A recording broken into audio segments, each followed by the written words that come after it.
All right, so we have enough to start, at least we'll have a committee. So it's 6:31, May 6th, we can call this to order. We're gonna have Michael Swisher sitting in as a full-time member this evening, and Tim Tenhave, if when he gets here, be sitting in, because we're gonna be absent Pete and Matt. So, we're all here. All right, so obviously this is a room full. When you guys come in, if you would have anything to say, but I'd like you to please make sure you sign in up there before you start speaking, and just make sure you get your spelling right, because it's the only way we're going to get your name right in the minutes. Public comment. You'll have a chance to speak to public comment on agenda items if someone wants to speak now, or if you're just here to listen. Okay. All right, we do not have any public hearings. We do not have appointments. However, Matt did sign his, Matt's going to remain a counselor or chairman for, commissioner for the next year. He signed his paperwork, so he didn't leave. We do not have any hearings. So statutory business, Merrimack Office Properties LLC. You guys want to?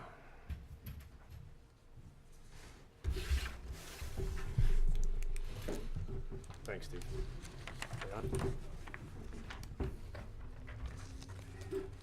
Hi. Nice jacket. Way down the street. Huh? Had to park way down the street. Yeah. We asked you as a full member this evening because we're absent Matt and Pete.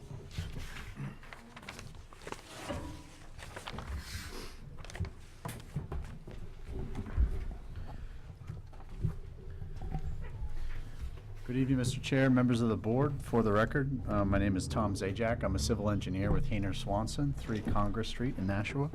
Here tonight with Bill Wilkes, who is the owner and applicant, Merrimack Office Properties LLC, property located at 11 Continental Boulevard here in Merrimack. We're here tonight seeking your feedback and recommendation to the planning board regarding a small proposed building entrance addition and minor site improvements. I'll just really quickly go through a summary of the project, after which I'd be happy to answer any questions that you have. As I mentioned, the property is located at 11 Continental Boulevard, map 3D, lot 3. It's about a 7.5 acre site, zoned industrial. The site is abutted by industrial uses to the north and to the west, residential uses to the south, and the Shaw's Shopping Center to the east. The site has relatively flat topography. It's mostly developed with an existing roughly 71,000 square foot multi-tenant industrial building along with associated parking. It's a remnants of the former Unitrode site. As I mentioned, the Shaw's Plaza was part of the redevelopment of that overall parcel. The easterly portion of the site contains a shared access driveway with the Shaw's Shopping Center, and the southerly portion of the site is wooded and provides a buffer to the residents. Site is serviced by public sewer, water by Merrimack Village District, underground gas, electric, and telecommunication utilities. So what we're proposing is to build a 420 square foot building entrance addition on the northerly side of the existing building, along with minor site improvements. So the existing building contains about 12,000 square feet of vacant second floor space. And has been vacant for some time for 2 main reasons. One, it lacks kind of a prominent building entrance, and also it doesn't really have parking in close proximity to that building entrance. So we're hopeful that the plan we have before you solves both of those issues, and we're able to fill up the space with a new tenant. So the site improvements include adding 6 parking spaces along the existing driveway, along with new curbing and sidewalk. It's worth noting that the site currently complies with Merrimack standards with regards to winter maintenance being performed by a Green Snow Pro certified contractor, and also they currently use no phosphate, slow release nitrogen fertilizers when needed on site. Just to give you an idea of the project size compared to the overall site, we're going to be disturbing about 2.5% of the 7.5 acre site. And between the small building addition and a couple parking spaces, we're adding less than 0.1 acres of impervious area, which is measurable, but in our opinion is negligible compared to the overall site and will not impact the downstream drainage condition. There's no wetland or wetland buffer impacts associated with the project, and given the minor nature of the project, we are requesting a waiver of full site plan from the planning board, which we're on going to be on their agenda for May 21st meeting. So at this time, be happy to answer any questions that you have.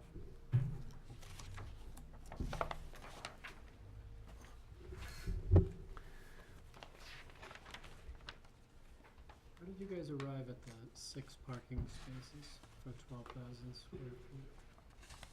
You think that's gonna be enough? There's more than adequate parking available on site. As I mentioned, we were just looking to add more spaces in closer proximity to the new building entrance, so. Those would be primarily for visitor parking, and that's been one of the complaints, that there hasn't been enough spots for visitor parking. You plan to label it as such, visitor Yes. parking? Yes.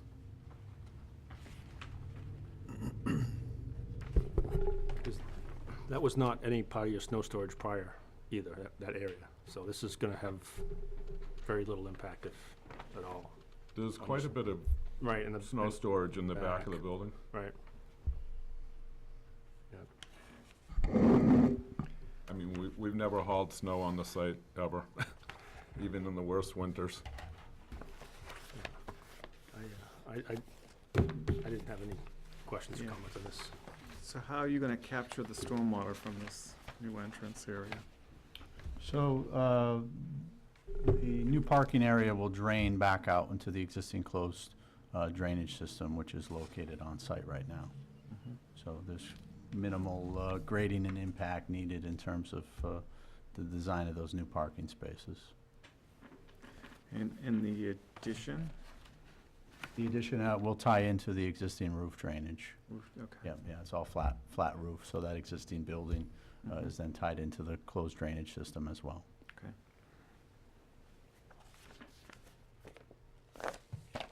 I spelled Merrimack wrong, but other than that, I can't find anything. I'm the typo queen. Oh, Here you are. it should be spelled right. Where did you see that? First page, number 16. Sorry. It's okay. Well, there you go. You got something. You're gonna send that to the planning board? Yeah. Hey, if that's your only comment, then. Yeah, exactly. You said the 18th you're going? I mean, the 21st? 21st, yes. I feel like you know us so well. You come in and you're like, Yeah. Try to. you know exactly what we come up with after. Yeah. No phosphorus. That's good. Yeah. Makes life easier. Yeah. You don't have to Yeah. change your plans because you know what it's gonna be. So just in the future, when you have something that's really slight like this, Sharon or the community development will often ask us if we really need to see it. Okay. Save you guys a few minutes at least. I did ask staff. Oh, and they said yes? They said we had to Okay, pay a Alright. visit, so. all right, Here we sorry are. about that. Not that I don't like coming. Well, we appreciate you coming in, but, yeah, we're not gonna, I don't have any comments, no one's got any comments. Thank you. Thank you. Thank you. Thank you. You seem kinda tinny tonight, is that just me? Finding a tenant. Thanks.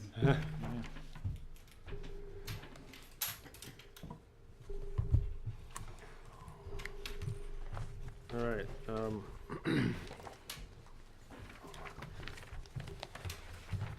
second item is the Last Rest Cemetery Association. You guys wanna, like to come up?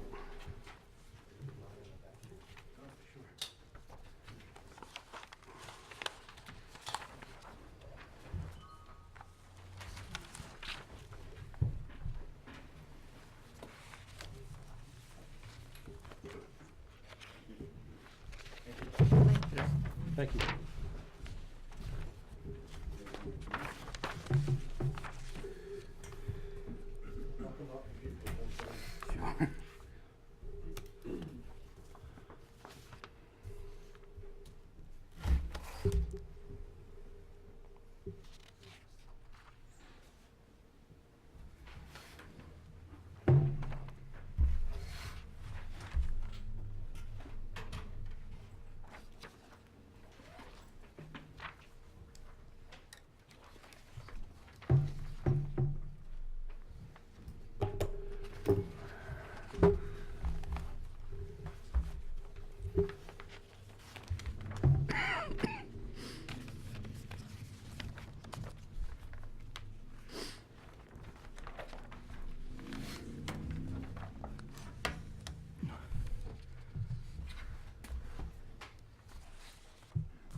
evening, Mr. Chairman, members of the board. My name is Chris Gaida, and I'm a certified wetland scientist and soil scientist with Fieldstone Land Consultants, working with Last Rest Cemetery for a construction entrance for essentially all cemetery purposes and a proposed ongoing expansion project in the north end. I do have a few small-scale plans. Oops, sorry. Is that the same one that we have? Yes, I believe so. That's a little bit of an expansion that shows the, this plan cuts the, doesn't show much, but it shows where the expansion is going. Okay.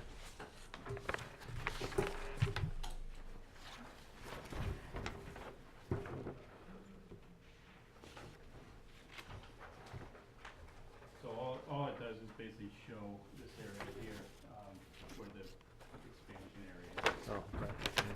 If you need another copy. Existing We're gonna cemetery need one down for the end, but we're done. I'm gonna pass a few photographs around as well. I don't know how often you folks get a chance to look at the cemetery or walk by or drive by. It's obviously pretty close, but Sometimes too most often. people go like this or whistle past the graveyard. But that's an old cemetery. A lot of the pavement in there is extremely rough shape. These photographs sort of kind of document that. And if any type of wetlands crossing, obviously we're trying to avoid it if we can and minimize it otherwise.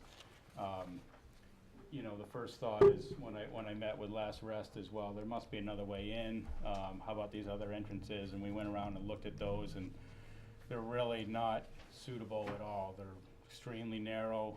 Pavement is in really rough shape. They're right next to gravestones. It's just not an option for equipment, trucks, anyone with any type of weight whatsoever to use those access points. This area here was chosen for a couple of different reasons. One, the need for it was to have a suitable construction entrance that was large enough for vehicles and equipment. And two, the location in the plotting plan here. The cemetery is obviously broken up in several different sections with roads in between. This location here lines up with the next proposed sections. This area in here, I don't know if you are familiar with it at all, but it's a really, I wouldn't call it a unique area, but it's an area that's been worked a bit in the past. It's had some issues with drainage. The culvert here to this whole area is only a 12-inch culvert that comes under Hillside Drive. And I believe it extends actually across the abutters and out a little ways before it discharges. The elevation here is essentially too high. So what happens is that a lot of this water here that just normally drains down slope can't get out. And there's evidence here that this was ditched. This area has been worked over the past years. I mean, not recently, but you know, probably 20, 30, 40 years ago. There's obviously been a little bit of work, probably by DPW, trying to improve that drainage. I did speak with some of the abutters that also expressed a little bit of concern with drainage. When you first look at this, kind of the first thought is, well, geez, it looks like you can cross here, you know, and have less impact. I thought that too at first, but if you look at the contours here, this area gets much flatter, and what happens is this area isn't jurisdictional wetland, but it's not overly dry either. And the problem with a lot of the problem is we don't have that elevation also to make it drain the way it should. This is our limiting elevation here. The land does rise up here. You can kind of see the contours up over here, so this is the higher corner. It just lends itself to basically being able to have a roadway here and not affect the drainage downstream. There's no flow here, there's no It's not like there's a stream going into it, there's really no watershed. It just happens to be a low area at the toe of the slope. My guess is that when Hillside Terrace was constructed way back in the day, it kind of acted like a dam almost. And when this culvert was put in, it's pretty flat through that whole area, so there wasn't a lot of relief. By positioning the driveway, the proposed access road at the height of land here, essentially what we're doing is proposing to fill in this end of this forested wetland area. And we're putting a culvert in anyway, even though there's no flow coming down here, because there is some grading here to lift this driveway up. So any type of stormwater or surface flow that may occur in the springtime, we're obviously allowing that to pass through there so that this doesn't create any more damming situation. This is a 15-inch culvert.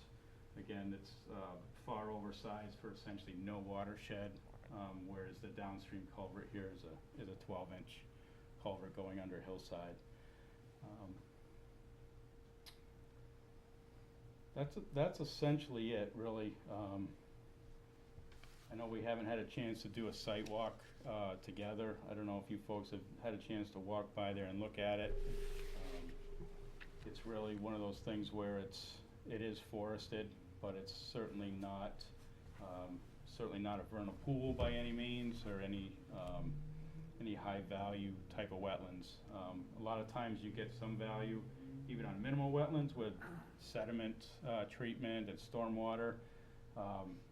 This one, even that, because of its position, it's not really collecting anything off of the roadways. This is forested right now, and this is grassland, or the cemetery basically.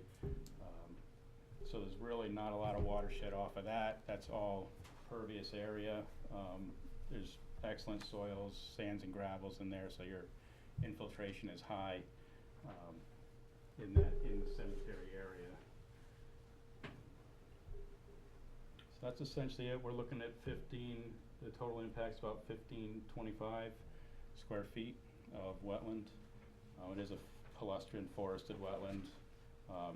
It's also been, some of the designation here is disturbed and ditched, so it has been manipulated in the past. So this plan doesn't do anything to address the ponding along the side of that road now?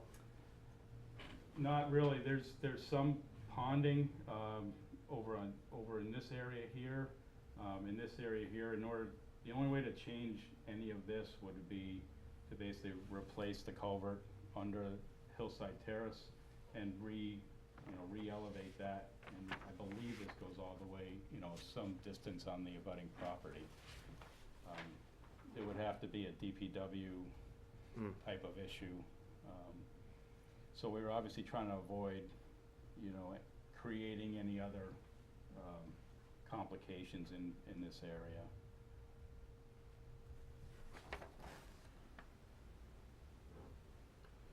Obviously, we've got an audience here, so there's some contention or something about this, so what's the problem with going across on the existing driveway, is upgrading that existing driveway?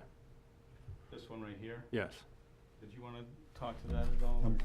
The question is, Sure, sir, could you just introduce yourself, please? do you want to talk to the existing driveway here and why we can't use this? Why do we want the second one? Right, correct. And All future expansion will be to the north. In order to get traffic flows and have better circulation. I'm gonna just grab a cooler.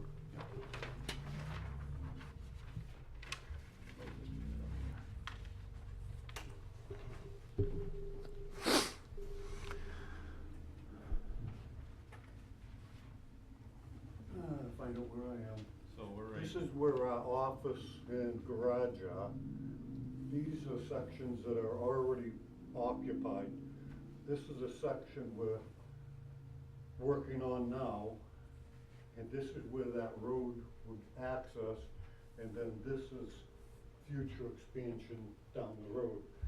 So to have a second, we closed the accesses off of Busick Lake Road and one or two of the accesses off of Church Street years back. And in order to get a better traffic flow is why we're proposing to get this second access on Hillside Drive. Okay. Is there a particular reason that the existing access can't be upgraded? Just because it comes in, it comes in too far below, or? I'm as deaf as a rock. But, so, he's asking whether this, this can't be, basically improved and expanded. And I think it's because of the circulation, as you said, Yeah, this is already It's occupied. circulation more than anything, and as this continues to go north over the next 30 to 40 years, these areas will become less visited, shall we say, but the traffic will be growing to the north side. So this doesn't close down the existing driveway? This proposed That's project correct. doesn't, so there'll be two accesses to Hillside Drive? Two Correct. access points? Right. Yeah, this will be the main access point, and this is basically a secondary, so that there's basically traffic flow that come through, in and out, and there's 2 points. This also, as I mentioned, is gonna be basically wider and suitable. Yeah, right, for construction. Equipment, right.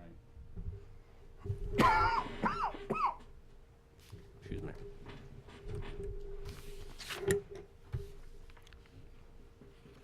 Anybody have any questions, comments about this? So Chris, what are you looking for us to do here? Are you looking to, are you looking for an expedited permit on this? Yes. or- So are you looking for us to sign off on it tonight? Yes, if the commission wishes to.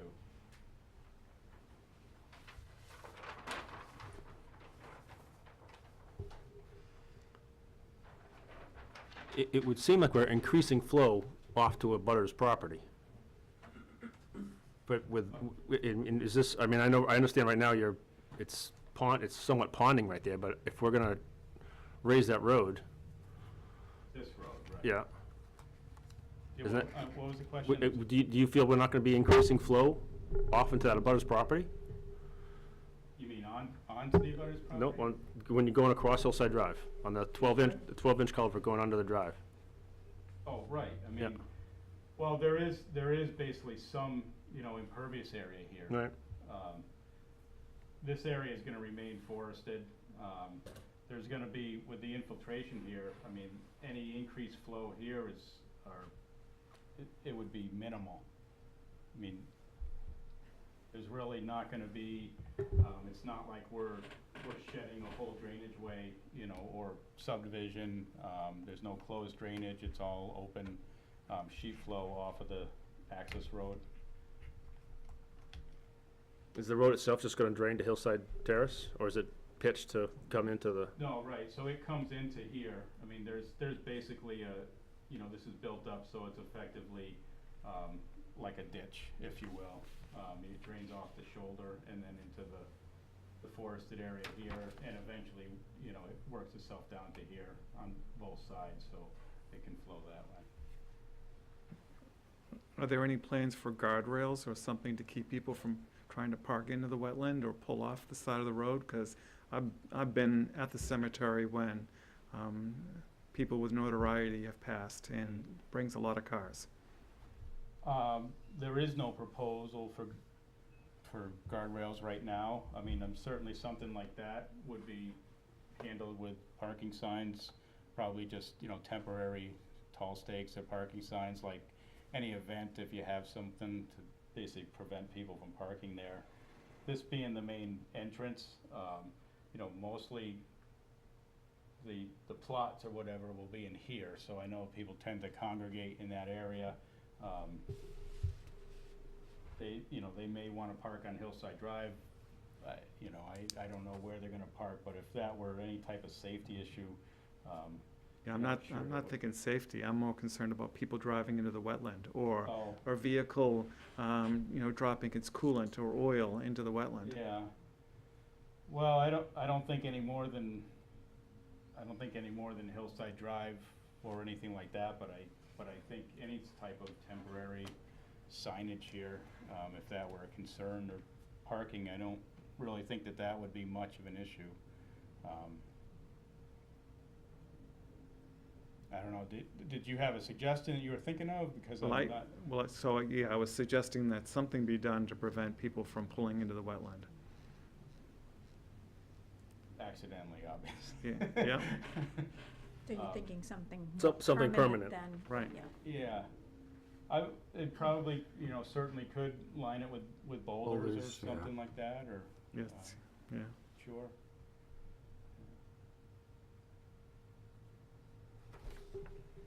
So back to Gage's question though, so we're gonna fill a part of a wetland that's right now is providing some infiltration, so it won't be providing infiltration now. So where is the water that would have been infiltrated gonna infiltrate now? Well, I think there's minimal infiltration. I mean, obviously, everything, there is some square footage there. As there is anywhere through here. I think with the type of soils that are through here, any water coming down here is gonna get infiltrated before it gets here. Okay. Because of the soils of the wetland itself, you think there's minimal infiltration in the wetland? I think what's going on here, yeah, we have a soil change. Basically, we're going from like a Hinckley sands and gravels down into more of a silt and till component. There could certainly be, as part of this cemetery expansion, that definitely falls more under the planning board, and as part of that whole thing, there will be some type of drainage design that goes along with that expansion project. So that's basically gonna handle anything that's coming over here. It's something that could certainly also incorporate and pick up any drainage that, might come off, off of this area here. So as far as that goes, and the site plan and stormwater drainage, that would be as part of the expansion project.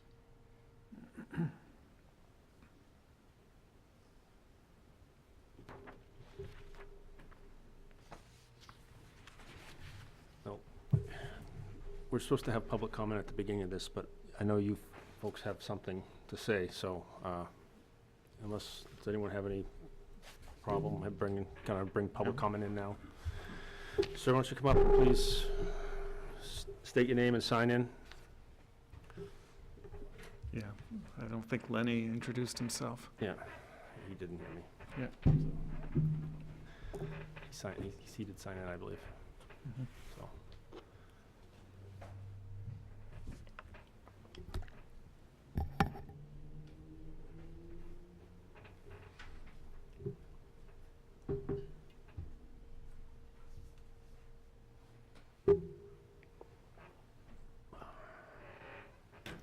I'm Lawrence Marquis, 19 Hillside Terrace, abutting property. My question was, where this wetland is now, and it's very wet at the moment, and it's also very wet over on this side of their existing drive. There's a culvert under here too that apparently must be plugged up because this is turned into a pond back on this side here. But a lot of this could be relieved here if they were just to cut through to get the water out into this place here so it could drain through this culvert that goes across. Years ago, before this culvert was put in, we used to have a problem in the springtime. The water on this street used to come halfway across over to Kilkelly's yard across here. It was real danger. People coming down the street, especially at night, it was dark, unlit, they'd hit that puddle, go skidding all over the place. So I, years ago, made a petition at town meeting to get this culvert put in and drained through, and the man who was in charge of Public Works back at the time told me exactly what to do and put a line item in, and it got passed at town meeting the old time when we had the general town meetings. But And that's the existing culvert now? culvert that goes through, and it goes through Mr. Kilkelly's land out to where like the power lines are, and exits out near the power lines. Okay.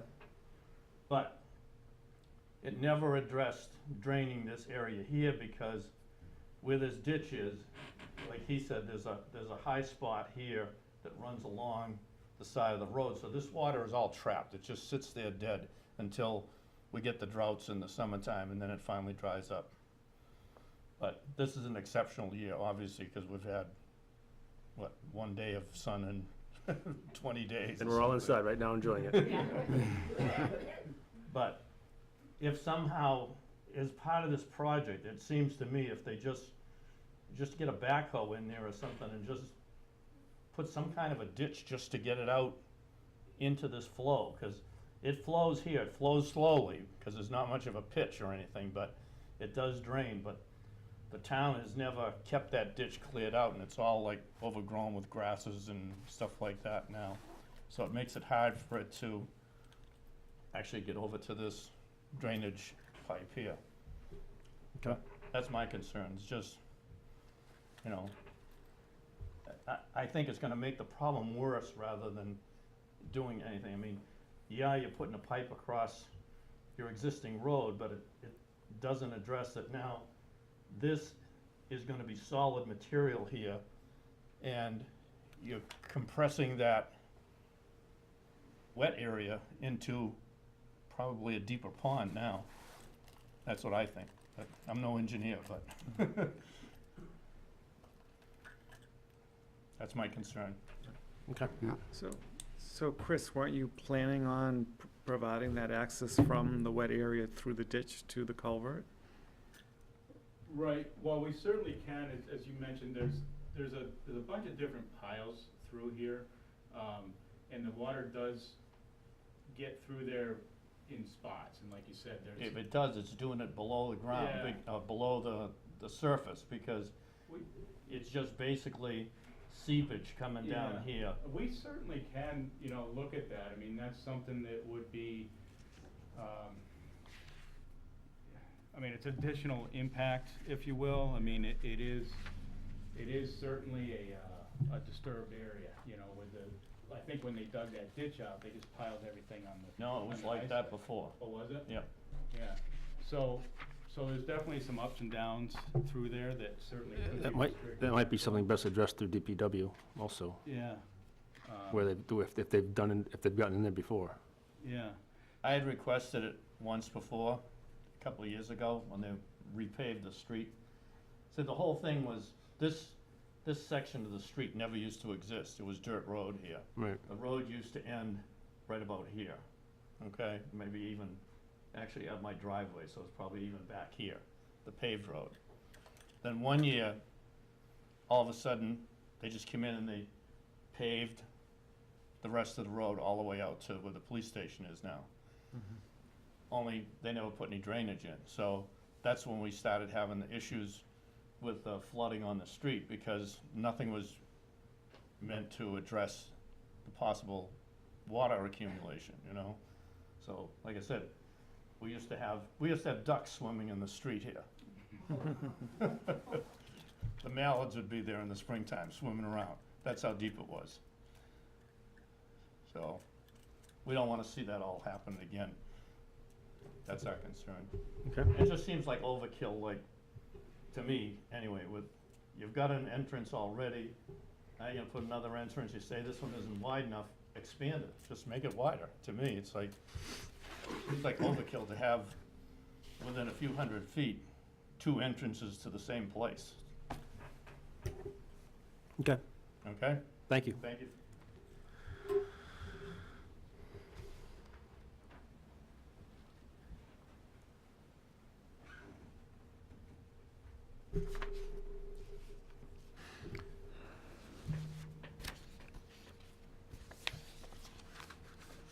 I should have asked this before, but is, the part north of the existing access road, are those, what part of those trees are gonna be removed in the future?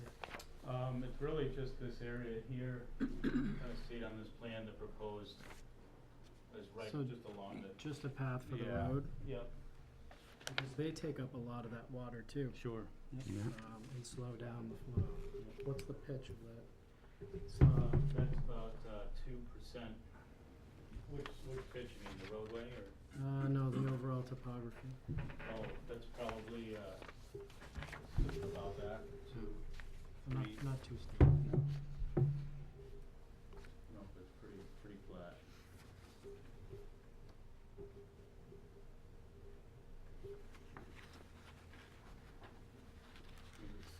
We certainly can get with DPW and see about, roadside ditch maintenance, is kind of another, and that kind of falls in a different category. Typically, that's not a permit requirement for Right. DPW.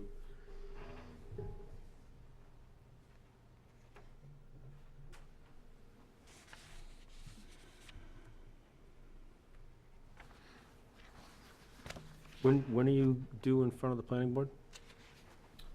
I'm not certain on that one. We're in the middle of design right now, so I don't think we've scheduled for the planning board yet.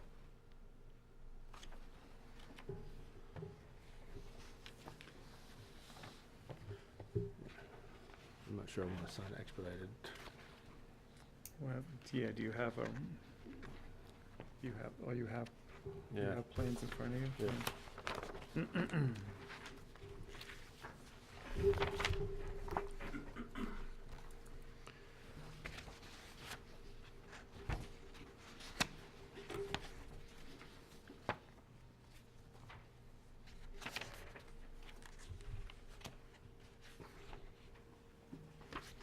This is, Yeah, you have to look at,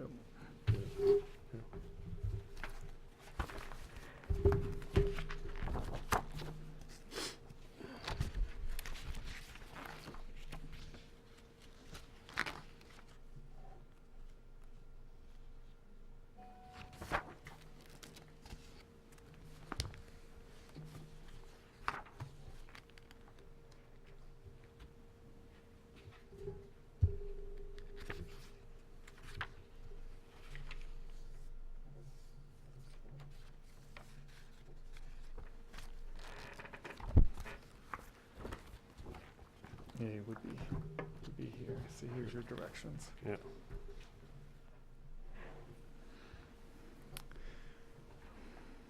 Streams goes.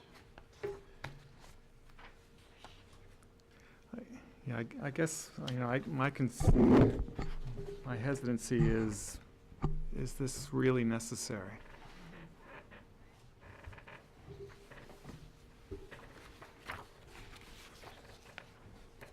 Bad spot. Yeah.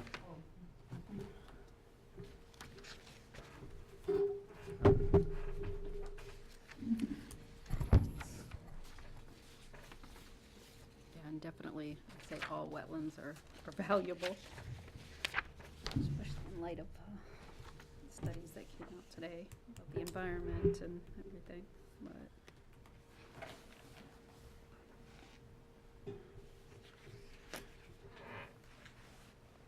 No. Do it. Do you want to add anything else, Lenny? Do you want to add anything else as far as the need for the second one?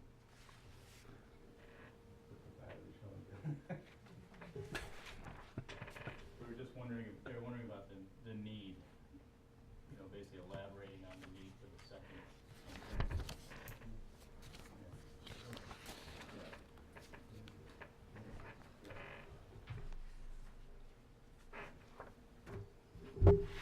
This just stops the expedited permit. This doesn't stop it from, It doesn't. So why the expedited permit if you're still drawing up plans? Well, it's basically, we're actually trying to get this permitted through in the winter time. We got a little bit delayed, on our end of things. It doesn't necessarily have to be expedited. It's a small impact. Typically with the smaller impacts, we file them under the expedited because of the size. Mhm. It's not critical at this point that it gets reviewed in 30 days, whether it's, you know, the 75 days or I think it's 50 now. It's not overly critical that it has to be expedited. Yeah, I mean, so if I was to put comments to the DES, I would question the need, okay? Why disturb the wetland at all, Sure. right? Because it would appear that it's possible to expand the current entrance It is. without a wetland impact. Yeah, I mean, there'd be a small, it's possible. The question is whether, I'm not a professional as far as cemetery operations goes. Yeah. And flow patterns and the engineering end of that. I could certainly, review it with the Last Rest folks a little bit more, you know, and provide some more information a little bit deeper, at that point, if that were necessary to DES, to satisfy that requirement. Yeah, and then the other reason why I have a concern is, you know, we don't know what else is gonna go on here. Well, we know it's gonna get built out eventually. The question is how is all that water gonna get handled, because you do start having slopes and stuff Right. like that. So if the thought was to direct that water towards this wetland and therefore out that culvert, that wetland now becomes a more interesting wetland, Right. so. I know, right, as I mentioned a little bit, I know as far as the development goes, you know, that is gonna fall under, a site plan issue with stormwater design and basins to management. I mean, it's not gonna be significant just because it's mostly grass, that will infiltrate, but I know that there are slopes that go up there, and that's gonna be caught in detention basins, to basically prevent anything going off-site. Is that in planning now? It's not in planning right now, but, I mean, it's in planning. Well, It's not in right. planning board. Much as like, you know, I was curious to how close to, you know, semi-final design say is it, it's- so we could see some Yeah, some sheet flow where I know patterns we're or- actively working on it right now, so, I mean, I would say that within probably less than a month, we would have that drainage design done and that expansion done. Yeah, because normally we see an entire project. Right. Right Yeah. now, what we're seeing is a permit for a roadway, when it's quite clear that there's gonna be more work going on. Sure. So, I think it would be interesting to see too, if DPW gets a chance to clear out that culvert, what happens there too.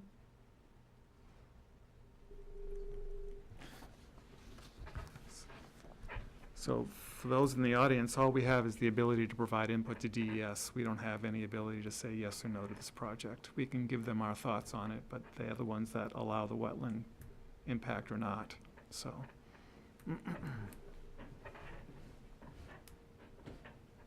So, I would suggest that we let DES know our concerns of, is there a true need, and without seeing the entire, and then on top of that, without seeing the entire project, it's hard to know how this wetland itself would be impacted by future Right. development in that area. So, while it might not be the most critical wetland that we have in town, it yet is a wetland, so, Yeah, unfortunately, even if it's been man-made, yeah. I mean, that's exactly what I'm dealing with, so. Yeah, but I don't think the soils were brought in to create it, No. so the soils were already suspicious no matter what, so. So that's what I'd suggest we let DES know, and then they can take it from there. All right. It really doesn't change your timeline a whole lot. Right. No. So, Anyone else have any thoughts and comments on that? No? Okay. The pictures that that Chris passed around, either we keep them or we give You them can- back to him? Yeah, you can hold on to Okay. it, yeah. Because it's, we have to, whatever shows up, I have to turn into. Yeah. Okay, so I'm gonna keep this, one of these copies too also. Sure.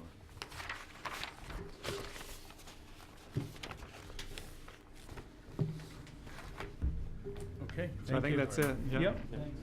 Thank you, Chris.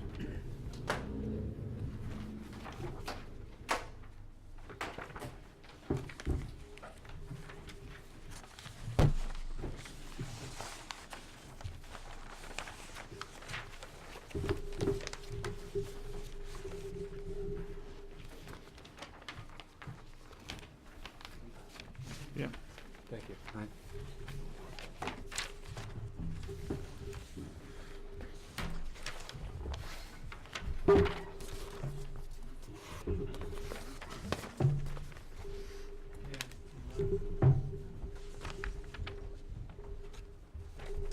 Thank you, Chris.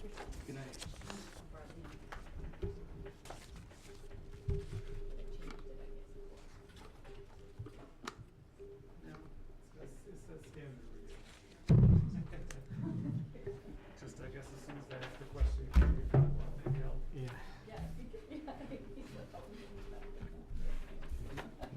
Yep.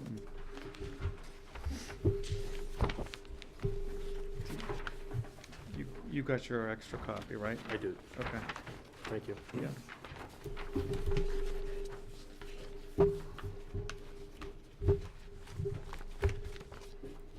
Hold on, we're almost done.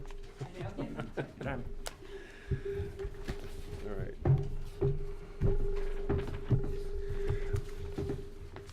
Okay,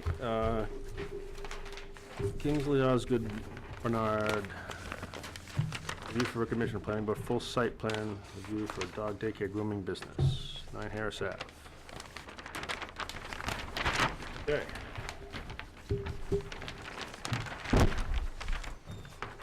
Please, fire away. Good evening, Chairman, members of the Conservation Commission. My name's Kevin Anderson with Meridian Land Services. This is for the Kinsley Osgood Barnard site plan application. It's an expansion of their residential dwelling on 9 Harris Ave.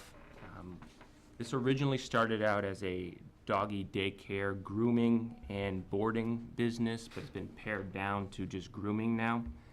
There was a 20 by 30 addition proposed strictly for the dog business. Again, it's been pared down. The upstairs is going to be completely residential for her kids. Downstairs is going to be a garage, a mudroom, and we've now restricted this business down to about 100 square feet of just dog grooming space, basically a small area to take care of the dogs. It's been significantly reduced from the original proposal. The house, it's a little over 100 years old. It's an old house. There's definitely a need to do an addition onto the business. We are in the Aquifer Overlay District, and that's why we're before this commission this evening. There is a large wetland to the rear of the property. We are not, there are no wetlands, sorry, on our property at all. Really, I'm here to discuss with this commission if there's any questions or concerns or any items they'd like me to address on this application before the planning board. When are you going before the planning board? I'm actually going to be in June. I've got a prior engagement in May, so we'll be into June. That's okay. I like it when people take a long time. Me too.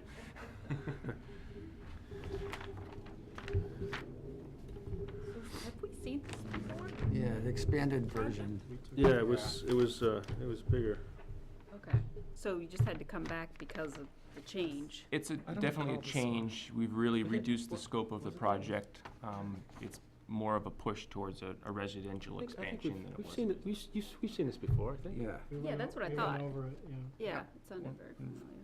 That we- Okay, It's quite different now. all right, maybe I Are we- missed that meeting. Are we thinking of it? Because there was the one at the end of Wire Road that never happened. What I believe occurred was this was brought before this commission, but was pulled prior to the planning board meeting date due to some new information that we obtained. We had to do some additional survey, so we withdrew our application to the planning board. So it might have been in your packets, you might have had seen it at that point, but I don't believe it's been actually Presented? Oh, Okay. okay. I think we might be thinking of the one on the end of Wire Road. Yeah, that's. Yes, that's it. the one I'm thinking, you're thinking of. Yeah. That's what it So- is. Yeah, I because was we've thinking, had how many more- multiple. We must have the cleanest dogs in town. Yeah, I know, right? I know. Yeah. Well, the one on Wire Road is not doing grooming. They're just doing boarding, as far as I remember. The grooming would be done at her business, Mm. which is down Yeah. in shopping Yeah. plazas. But there was another one before that, too. This one right over here. Right by McGraw Bridge. That's the Wire Road. Yeah, one, that's Yeah, isn't it's it? Wire Wire Road, Road, yeah. yeah. Yeah, but Yeah. there There was was another no- one that came before us. Yeah, that's over next to the homestead, Okay, and but that's a full-fledged business. that's the Right, full-fledged. right, okay. So, I would consider this more of a home occupation type business. Right. It's really been pared back quite a bit. so you're still looking to do an addition to the building, Correct. but you're only looking to use 100 square feet of it for the home occupation business? That's correct. All right.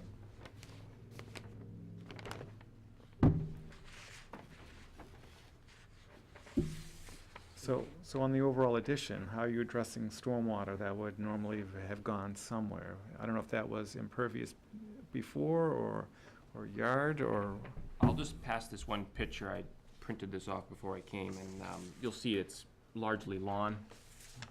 We have no provisions for stormwater, to be quite honest with you. It's a residential expansion. Water is going to be running off of the roof onto the ground. Yeah. What's very interesting about this site, to the rear of that property is a wetland. That wetland is actually managed by a catch basin. There's a structure out in there. It's an existing structure that's been there, I don't know how many years, after talking with the staff at DPW. It connects to the town's drainage system.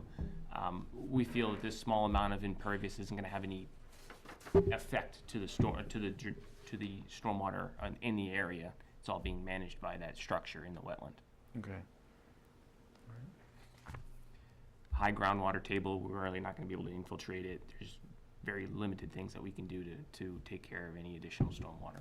Does the house itself use gutters now and stuff like that? You know, I don't know the answer to Yeah. that. Given its age, probably not. Yeah, Nope. you don't see him in the picture, huh? Okay. So this picture, am I looking this way? You're standing in the road looking right where the addition's going, so the house is on the left. You're looking this direction, just like that. So what's this pavement here? This is there's an existing concrete, there used to be a garage okay. thing right here that's been taken down.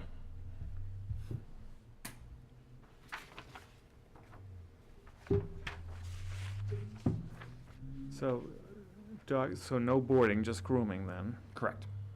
So we won't have excessive feces and things like that, right? Yeah. okay. She does have, I think, 3 dogs. Yeah. And by the way, I apologize, she's not here this evening. She had some prior engagement with her children, so I said I could take care of the meeting. But she's got, I think, 3 dogs at home, so But those are her personal. her own personal pets. dogs. Yeah.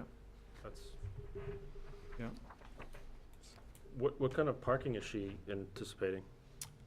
We're required to provide 2 parking spaces, I believe it is. We're going to be working with the planning staff to see if we can waive that requirement, because the person's just going to pull in the driveway, let the dog out, get groomed, take care of their own personal business, then come pick the dog up an hour or 2 later. So we're trying to limit this because it's a home occupation. We're not trying to create a large commercial type entity, if you will. So for lack of a better term, there's not gonna be any like dog storage? They're gonna Correct. be one at a time? I mean, we're limited to a 100 square foot space, Right. so really it's just one dog at a time. Yeah. There's no other employee? No, it's just her.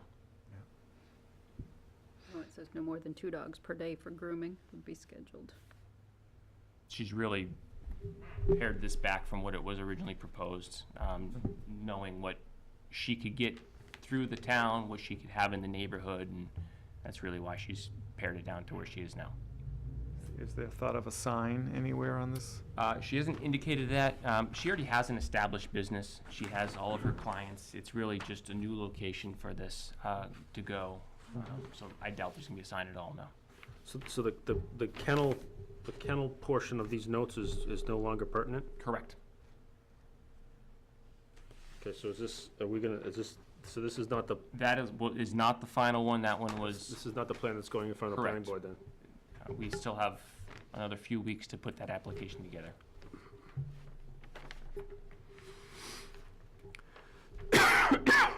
So how much of this plan is not going to be put in then? So I mean, the fence and all that is not gonna go in either? Everything is existing. The fence is not gonna be needed anymore. It's just really this structure, and 100 square feet of it is gonna be used for dog grooming. So the fence will be gone. There's no need for that. She's already got a fenced-in yard for her dogs. Is that this existing chain link fenced off the back? Correct. There's a that's the, that's, Fenced-in area right that's here. her personal dogs, and this, so this other fence is no longer, No.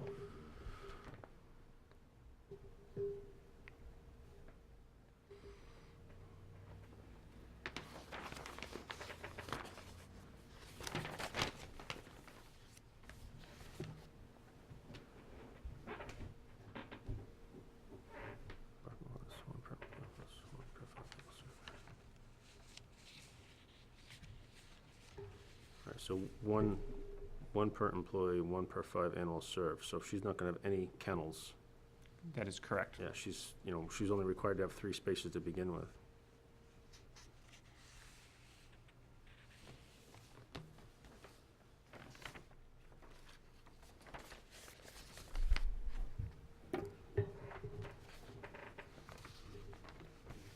Plan shows a reworked the brick walkway.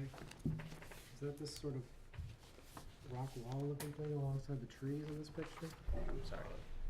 Can't really make out a walkway at all there. This one here? Yeah. That's gonna be proposed to get to the new mudroom. Oh, it doesn't exist. No, it doesn't exist.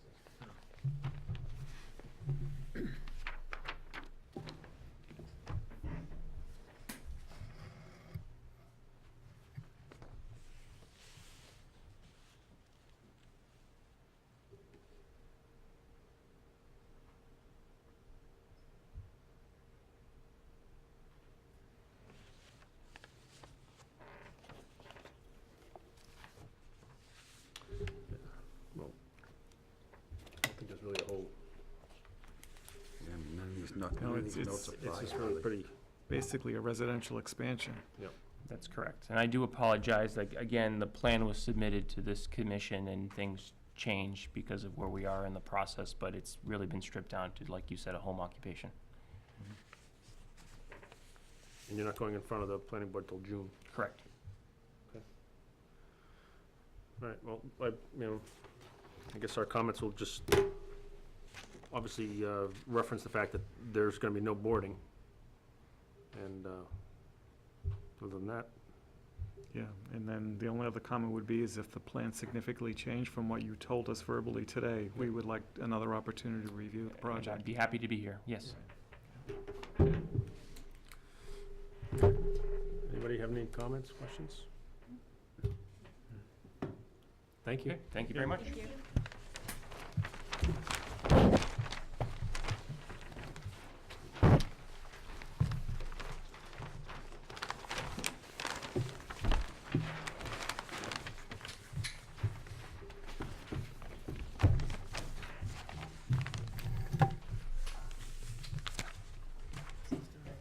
Oh, thank you.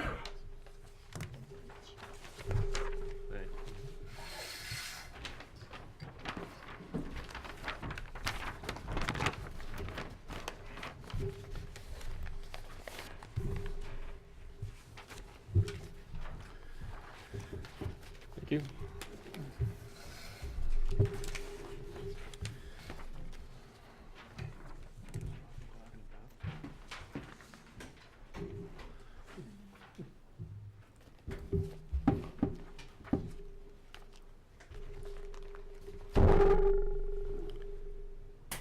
What are we hitting that's making that noise? Is it me? It's you. It's you. It's you. I'll You keep need to it. just pull your desk back a little bit. So it's not touching the Stop touching me, stop touching me. This All right. microphone's working too. Okay, Stephen Chase and Robin Kutro. Conceptual design what? Welcome. Hi, good evening, everyone. My name is Brett Allard. I'm an attorney with Bernstein Scher, and I represent Stephen Chase and Robin Kusin. I'm the only one speaking tonight as far in a representative capacity who's not an engineer. So what we're here for is more of a high-level overview, conceptual discussion about which plan of the two that we've brought tonight the commission would prefer or have comments about us pursuing further down the municipal approval avenue. So This is a 85 Woodward Road. It's about, the total acreage is just short of 8 acres. And we're proposing a 2-lot subdivision. The other plan's on the other side, so I'll start with this one anyways. This is the existing house where they live right now. The proposed second lot is down here, and there's a decent amount of wetlands on the property. This is Babusick Brook, and it kind of cuts the property right in half. No matter which way we go, we're gonna need to go to the zoning board first before we even go to the planning board for subdivision approval. And we have actually been to the zoning board already, but we need to go back, and I can explain that if it's helpful. But essentially, we have to restart, and that's what we're doing. So, the first proposal, I shouldn't say proposal, the first concept anyways that we're exploring is this, which is similar, very similar to what we had before the zoning board. And there's the brook here, and then there's a wetland that runs all the way towards the road and then stops just short. So when we were before the ZBA, we thought it made sense to sort of draw the property line along the sort of natural barrier that the wetland sort of already provides between the two properties. That would require a frontage variance down here, less than 250 in the residential zone, and then soils less than 100,000 contiguous on the smaller proposed lot. So the other concept is this, which is more or less the same. And so you get here, and then it kind of jumps upward. And the purpose of that, of considering that, would be there wouldn't be a frontage variance required. You would have 250 on both sides. You would still need soils on both properties for less than 100,000 contiguous. So it's 2 variances either way, most likely. But in terms of the overall idea and the wetlands on the property, we thought it would make sense to come to you folks first to see, which one, if you have any comments or preferences or anything for us to consider. I'm happy to answer any questions too. So in Background. either plan, you're not intending to do much work in the wetlands? No, this is the proposed dwelling right here, the driveway that comes down. There's not any work proposed. There's not going to be any wetland. The plan right now is not to have any wetland impact. So it's, Well, obviously, if things go well at the zoning board, and then we go to subdivision approval, I think that we'll be back here in front of you at that point anyways. when are you planning to go in front of the planning board? Zoning board, Zoning board, sorry. probably June. Okay.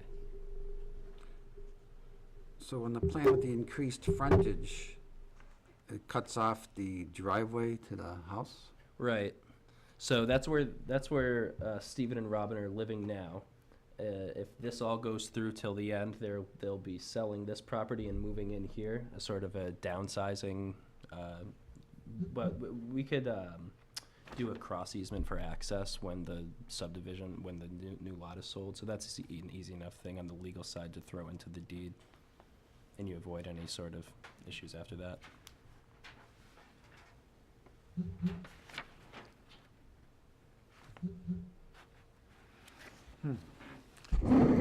So construction of the new home really doesn't change, the driveway doesn't change, the proposed location doesn't change. And that's mostly dictated by setbacks, I take it?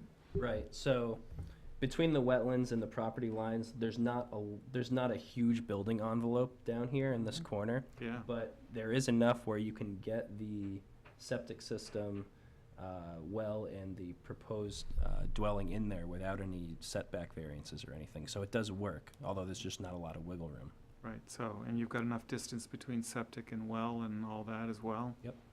It's tight. Yeah. It's tight, but it Look at works. that, yeah, look at that circle, it's right there. Yeah, it looks like that on the paper, but I'd have to look at scale, so the scales, Has that been perk tested already? And That would be a question for the engineer, and I'd be happy to ask him. Would you start breathing here? so. None of them were Steve, though.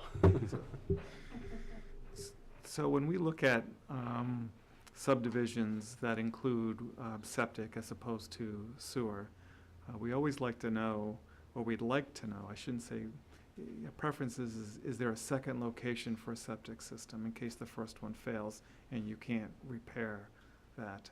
Nowadays, you can go in and tear it all out, including all the soils and stone, and haul it all away and bring in all new stuff. When previous septic designs, you would have to just kind of relocate it and keep going. So, I mean, it's an expense to the homeowner and all that, but I'm just curious, and you're probably not, since you're not an engineer, you probably can't answer that question, I but. probably can't. I wish I could. But if you're asking our preference, we always like to know that there's enough space to have a second, Sure. that, or enough space for a septic system to accommodate, you know, like a 4-bedroom home. I'm not, it doesn't, I can't tell if you're, what kind of home you're proposing here, but, It's a 3-bedroom ranch. yeah, One of the bedrooms is gonna be her office. yeah. Right, makes total sense. I live in a home just like that right now. Kids are grown, I'm Yeah, done with that, exactly. right? Yeah. Totally get it. but- Empty nest, get out. But when we, Dish your plate. when we sized the septic, though, we did size it for a 4-bedroom because in our home, we have the option in the basement to create a bedroom. So that way a future buyer might find value in that home. If they had teenage children, they could relegate it to the basement and still have that office upstairs that they Yeah. want. Do you just said it? Relegate it to the basement. Nice tip. Well, there's a time when teenagers are just It's. it. And if you've ever had more than one of them, you know what I'm talking about. So I'm just letting you know, I appreciate it. we talk about either having room for a second one or having enough size so that you could have a larger septic system in case, a future owner wanted to be able to Sure. to expand Sure. and do something like that, so. But that's just a preference. Yep. It's not a requirement, so. What about preferences with respect to, I mean, the main difference really is the proposed boundary line at the road and the sort of trajectory that it takes. Does anyone have any preferences as to which one they would prefer? So- Does it not really matter? So I don't think it matters, I'm sorry to. No, I was just saying, I think what you're gonna find is that, the option we have up, which is, what the extended, thing is the two neighbors are gonna have to agree on who's gonna maintain that area. Especially since it has the current driveway in it. You're gonna wanna work out, there's got to be some sort of an arrangement. Yeah, for there. this piece right Driveway, here. yeah. Yeah, because someone's gonna say, well, I don't need to mow it because it's not my property. Well, that could happen or whatever, right? Yeah. So, to us, it doesn't really Yeah, matter from what we look at. You're not impacting the wetlands on either of them, Yeah, so. so Okay. whatever's gonna cause you the least grief. And So, in the option without the extended, basically that home, the homeowner of the current home, is still subject to the same wetland buffers anyways. Right. So, but you only have to, on that side, that homeowner only has to worry about that one. Well, I guess it's the same. I'm kinda talking myself through it, so. Yeah, I don't really see a lot of difference No. one way or the other. Yeah. No, I mean, I understand why you wanna do it. It's trying to, Because your second, or there's a lot more land going back in the second one, but you can't really you can't get to it, Right, yeah, the brook runs through it. so. You're gonna have a great backyard that you can just look at. Quiet. yeah, Yes, there will be. hopefully get enough elevation when that brook gets really high, which it probably is now. Yeah, we've been there for 20 years and it hasn't come up in there. Yeah. We had the Mother Day flood. We were still dry out back. Yeah. They're gonna be working on your bridge sometime, I guess. Yeah, over here. Yeah, That was a long time ago we saw it was a long time ago we saw that project, yeah. So, Yeah, a lot of pools in your neighborhood. One more. Yeah, look at that. You're right, you can see like 3 or 4 of them right there. so. Um, Yeah, you're right, the only other thing is the extension off the backside, so, which, So I'm just curious, between the brook, the setback between any disturbance to the brook, how many feet is that usually? Like that you have to stay away from that, it's like 20 feet? well, You got a 25-foot wetland buffer, so supposedly. the town has a 25-foot no disturb buffer, and then a 40-foot building setback buffer. But this is Babusick Brook, which is a protected brook, so you're gonna have to do shoreline too. You're gonna be within the shoreline area. I don't know if Sure, you- it's 250 feet. I don't know if you've Well, yeah, considered that's, that. no, it's on here. It's on here. Okay. Yeah, okay. So, it's just a process you'll have to go through, right? So.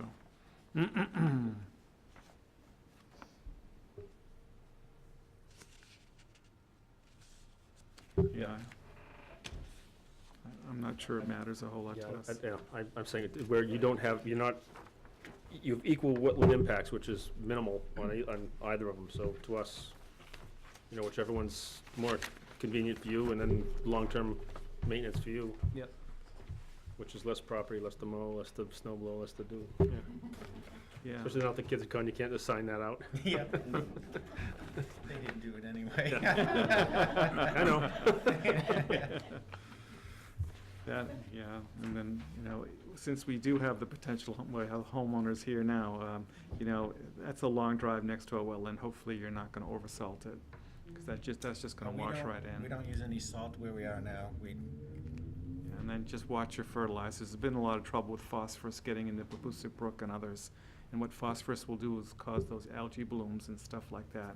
And it won't happen in front of or in your backyard, because it'll carry down someplace where the turbulence gets a lot less, and it kind of sits there, and that's where you'll get that. So it might not be behind your home, it could be a half a mile down the road, so. Hopefully very little long too. Yeah, yeah. That would help. I get that too. So. Yeah, I don't have any comments. Did you want something formal from us to bring to the ZBA, or is the minutes of our meeting enough?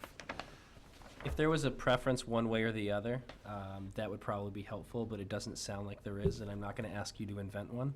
Yeah, well, I say- So, yeah, that's fine.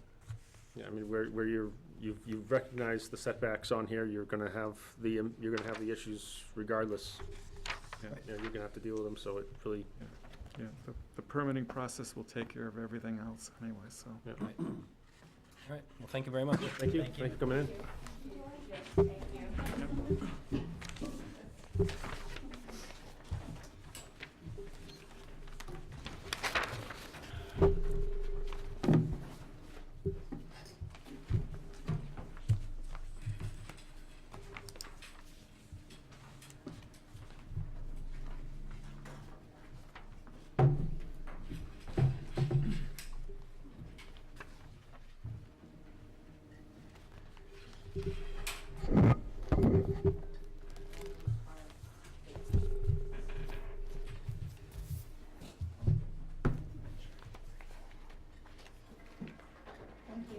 Thank you. Take care. Bye-bye.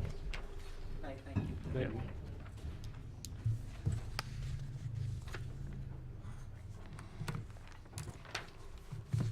All right. We can, new business. Mike wanted an item on there to talk to about the Scalar Waterfront Park cleanup.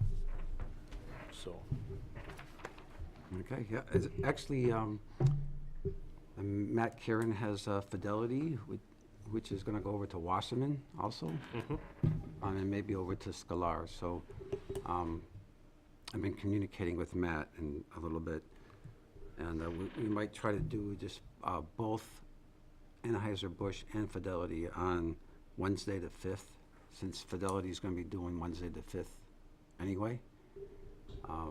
But Matt hasn't been around Yep. to coordinate with yet. He's out of the country. Yeah. Well, actually, technically, no, I guess he's, Yeah, Hawaii. Hawaii's not out of the country. Yeah. He's away. Um, Sorry. Yeah, so You're we, right, sorry. and I think, Elise, you saw the email. from- Wednesday, the 5th of Of June, June. yeah. World Environment. Oh, yeah, yeah. So, we're not sure if Matt is gonna be around on that day, so, I think we talked about that then. could use some help on that day. Because there might be two locations going on at the same time, Wasserman and Scalar. And it's during the week. I should be there, so I can come. I'm not on Tuesday. Have you been back down to Scalar recently? Not recently. Okay. I said, you know, we've had a couple cleanup efforts down there. Obviously one big one. They got a huge one, yeah. And I mean, is it when you walk through when there's no, it's starting to get leaf out now. We had those tires that were, just a couple tires still in there and some trash and. Yeah, I'm just saying. I mean, is it you know, how's the turnaround? I don't know if anyone's been down there. How's the turnaround? Is it getting I don't know. mucked back up again? Yeah, I don't know. Okay. I don't know if they're spitting out in there or what they're doing, or they're trashing the place yet. I haven't been down there in a while. But I will be going down there. Wednesday, June 5th. Yeah, so obviously, like, Scalar will not be anywhere near the scope Right. of it was last year. I mean, it was unbelievable last year. Yeah. So I don't expect that will take long, and I'm not, Matt knows what needs to be done at Wasserman, so I'm not sure what needs to be done. Was he talking about Wasserman for cleanup, or was he talking Yeah. about or actually trail work? You don't As know? far as I know, a cleanup. Okay. Yeah. When he comes back, we'll meet. Okay. And you saw the email, Gage, the town is willing to Yes. back us up. Yep. Which is great. They said they would provide, you know, a truck we needed, whatever the haul away stuff. Last year, they provided a backhoe. Yeah, it was unbelievable down in Scalar. Yeah. Yeah. They were amazed at how much stuff they had to haul away. They were not anticipating that. Yeah. They thought a couple pickups, trucks would be good, and we loaded up the 10-wheeler 3 times. Yeah. Twice with just tires. Yeah. So many Yeah. tires. Yeah, so over 400 tires went out of there.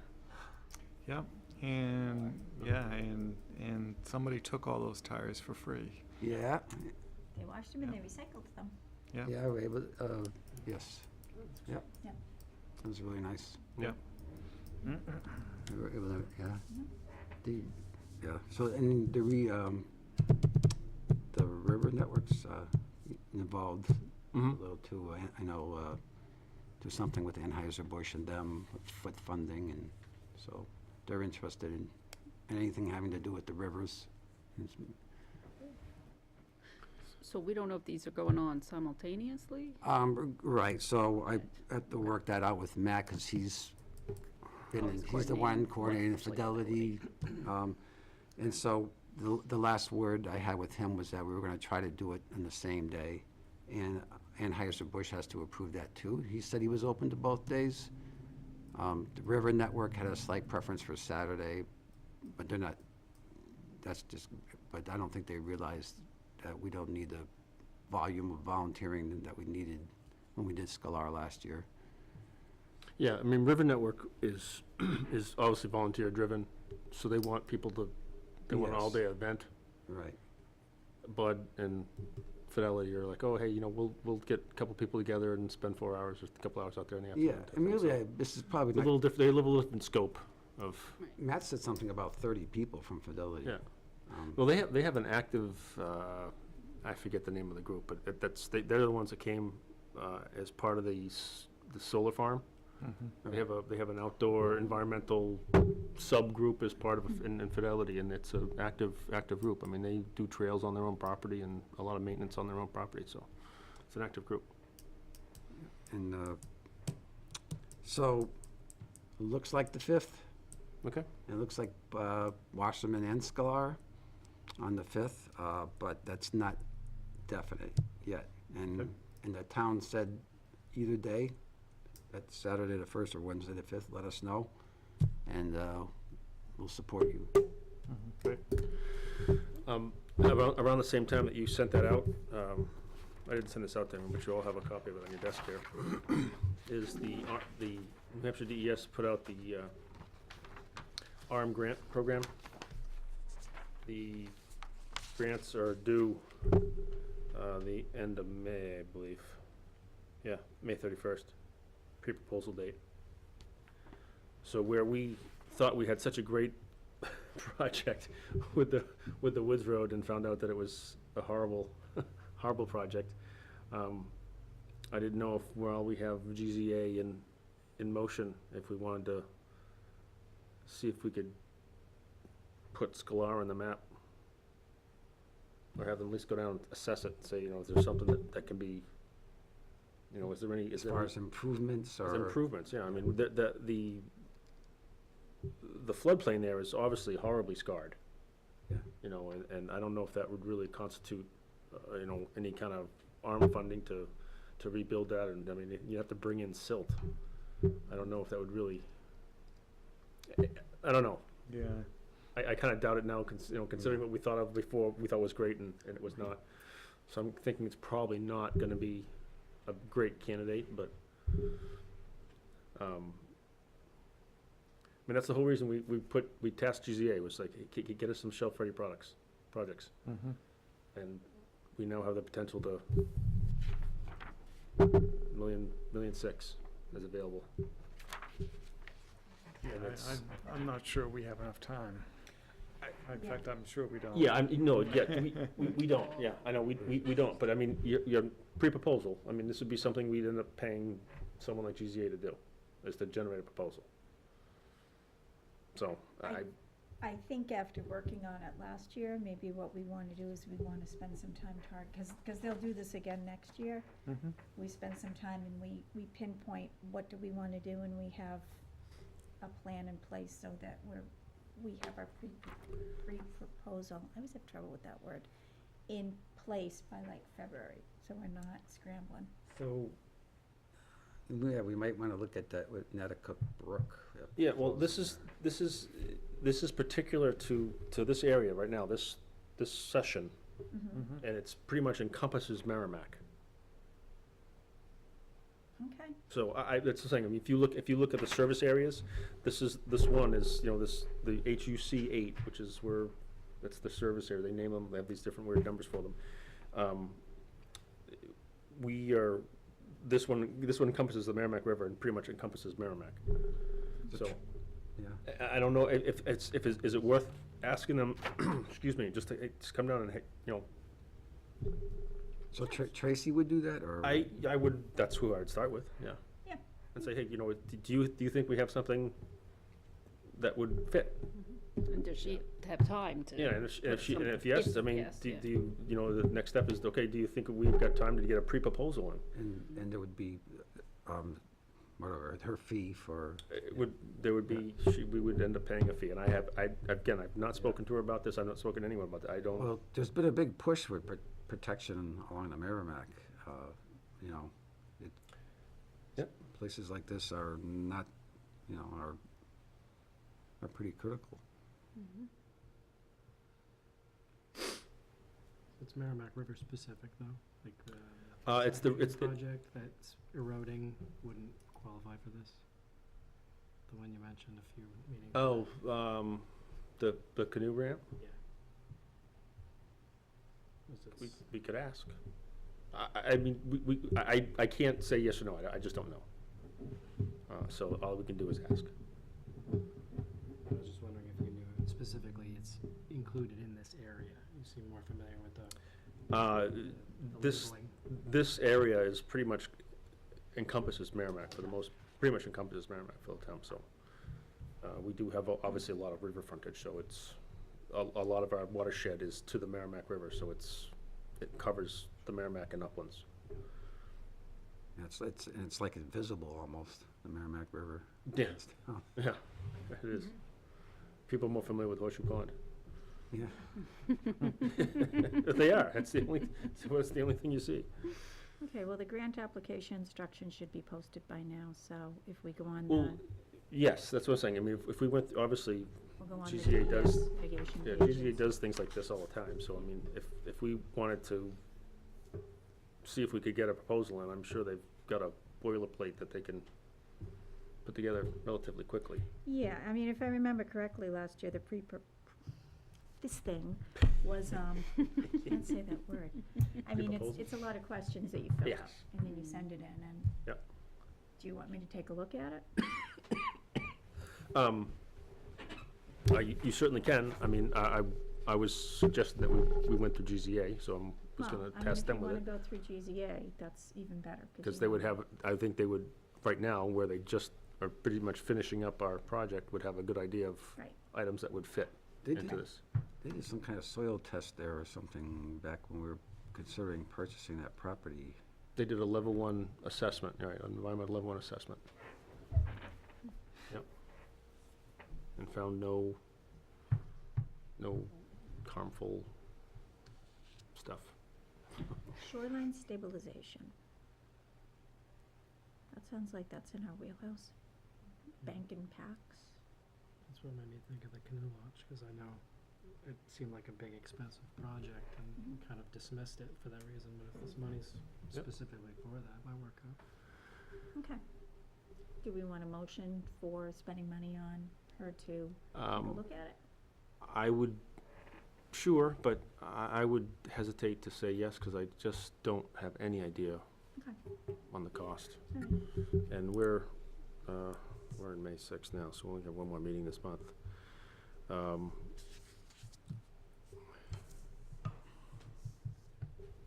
Yeah, we meet again on the 20th, which is gonna be, that'd be really tight to say, oh yeah, fine, go ahead. Well, we have Um, to have everything in place for it. Yeah, I don't, see that happening.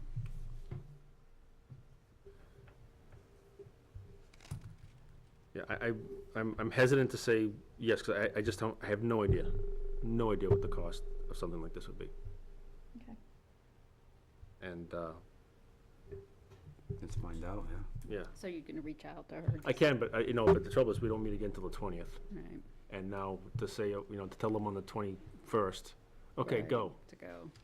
Yeah, You got 10 days, so we may not be able to yeah. do anything this year.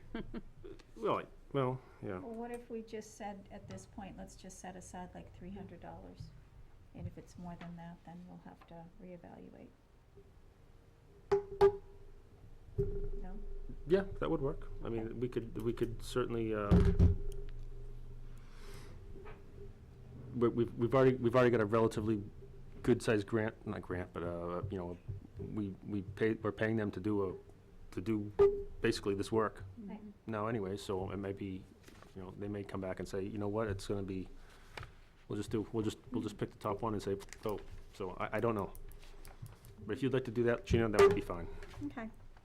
I just want to make sure that I have all of our names and all that good stuff right before I do that. Okay. So, I make a motion to set aside an amount not to exceed $300 from Fund 53 for Tracy Tarr, Senior Project Manager of GZA Geoenvironmental Inc., to come and evaluate Merrimack Riverfront property at Sklar to determine if it would be applicable to qualify for the pre-proposal Aquatic Resource Mitigation Fund for 2019. Don't ask me to repeat Yes, that. see. That was really good. You got it all in. Second? Yeah. Okay, motion by Gina, second by Cindy. Any comments and questions? Yeah, I'm struggling with what would the project be? Yes. Absolutely. Yeah, I mean, there's, And where I'm going with that is I'm almost would rather suggest, hey, you know, so, I mean, what she's been putting together for us so far is to tell us, you know, prime areas where we could do a project. mhm. But we haven't got to the point of, you know, what would the projects be, You know, we haven't Sure. evaluated that or. right? Yep. So are we asking her to provide, to take a look and say, well, you could do this, you could do that, you could do that, you could do that, kind of deal? Or are we, That's my intent. Yeah, that's is what that- you want to spend the money on, is for her to suggest projects based on that parcel? To suggest projects that would qualify, and, well, I would, and meet this pre-proposal. right? Have them submit a pre-proposal. Oh, she would submit the pre-proposal? I That's- can't. She would Yeah, that would, submit- that would be my intent, yes. That if we're Okay. paying them, that they would fill out and work the proposal. Okay, I I mean, like that. depending on the paperwork to fill out, she might have the information she needs just from the work she's already done. Right, She that's might what not I'm have saying. to visit a site at all. It may be quick, it Yep. may, But how can you not visit the site and know what project you want to do? She needs to visit the site. Well, Right. she's prioritizing them numerically, but yeah, I mean, there's nothing like boots on the ground. Yeah. Well, yeah, I mean, yeah, my understanding is she's just giving us an idea of what sites would be the most, would have the highest potential Have the of pe- getting, of having a project succeed or be approved for that area. Right. The question is what's the project, right? That's the million-dollar question. well, no, yeah, I mean, I, to some degree, you know, I think we're obviously rookies at this, because we thought we had a great Yeah. proposal, and we took it down there, she was down there 30 seconds, so no, absolutely not. Yeah. So, looking at it from a very, very different point of view than we are, and Mhm. so, you know, I'm not writing off anything. We go down there and say, it's awfully rutted up, it's awfully kept. So, She may walk down there and go, nope, Is, so where did that site rank? I don't have the sheet. I don't have it in front of me. Yeah. I missed that meeting. I mean, don't think it- that whole section was all the way up in Parsons property, and all the way up was pretty well, Yeah, it's up there. it was high, Okay. was high ranked. I see it as shoreline stabilization. I mean, at this point, it's kind of mucky down there. No. No? Well, so, I mean, that is all, that's all floodplain.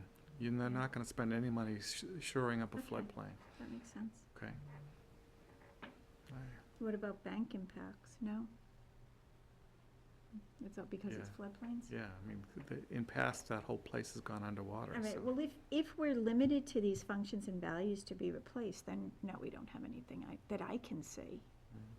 I mean, it would be great if we could get money towards restoration for the Thornton's Ferry, you know, launch or something like that. That would be fantastic, but it doesn't appear that this is what this is for. Right. Wildlife and fish habitat, possibly. I mean, water quality, who knows what's, you know, what's going into the river, but I don't think that that is specific to Sklar, that's the whole river.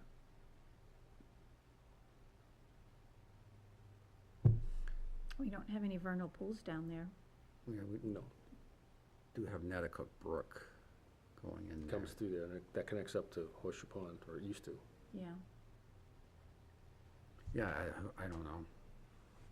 Well, and I don't know, that's what Yeah, I'm saying, I mean, I'm sure Tracy she's gonna go take a look first, but if we get to a point where she's got a great project, says, oh yeah, this is definitely a, you know, this is a candidate, Yeah. then she's got the ability to move forward. If she comes back and says, nope, Yeah, well, I guess that's Then why we need her we expert. we're not spending $300. Something. I guess that's why we need her expertise. Oh, no. I thought I heard something buzzing, but. Don't worry, we didn't do anything dirty Oh, with it. no, it's okay.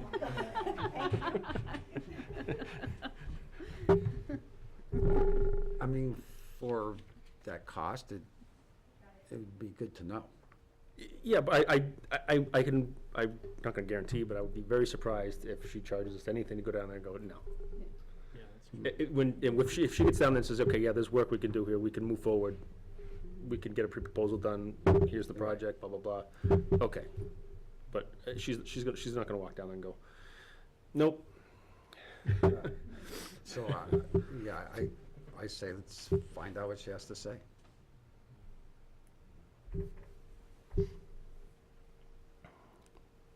Any comments, questions? All right, all those in favor? Aye, all right, passes, No, Jim? no, Jim say passes, no? Jim didn't raise his Yeah. hand. all those say no. Okay. Well, it's kind of obvious which way we're going. So it's 601. No, 610. Tim. All right, so I'll contact Tracy and see what she's got to say. And we may get nothing, or we may get, here's a great project. Yeah, And so we'll- in and case we'll you, go from there. in case you're curious, my no is I would rather spend the money out around Greater Woods. I think that area was higher ranking, somewhere in that area, so. Well, and in all honesty, when I look at it from these functions and values, I don't see where she's gonna find anything, so. Yep. I mean, and when we say not to exceed 300, you know, if she goes through and says, just pay me $100, then I don't see that as a waste. If we end up paying the full 300, then we're kinda like, I don't see that she's gonna find anything right now with this parameter, but if there was extended parameters, she might be able to find something. Is there something you had in mind, Tim, like? No, I haven't had a chance to really think about it, so. Wow. Greater Woods, though, I mean, especially after going on that vernal pool walk. But there's a lot of things in there we could look into. Yeah, I don't know. Yeah. Probably. I mean, I'm happy to, I mean, she's very honest as far as telling us this and Yep. that, so I think it's great to get her feedback. Okay. Okay. So you asked about status of Sklar. I can tell you that someone was going by about a week ago tonight, around 8 o'clock, and saw, the lights by the Common Man, 4 big trucks covered in mud that were driving up Greeley Street. Really? They call the police? I don't think so. Because it was after the fact that it heard. Okay. All right, Tim, all you. Any other new business that we want to delay this thing with? Give me just a moment. All right. Time to see if we can get that projector to run. Little 7th inning stretch here.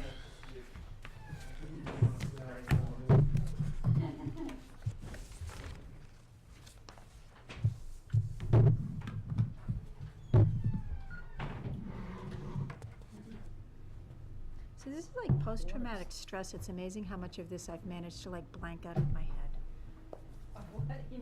The chapter 111 stuff. We got more data to get. Yeah, I made a note of what I need to do for the, There's a lot more. is there? Did I It's like miss a lot, or it's just? It's like the project that never ends. I wouldn't say you missed, I would say you were going on bad information. Oh. Oh dear, okay. Is anyone else hot? Sounds like you got a cold. Yeah. Yeah. Or allergies. You get allergies? There's allergies, my beer wouldn't taste so bad.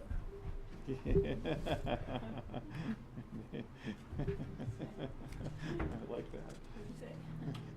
Beer wouldn't taste so bad. You want a peppermint or something? Huh? You want a peppermint? No, I'm all set, thank you, Gina.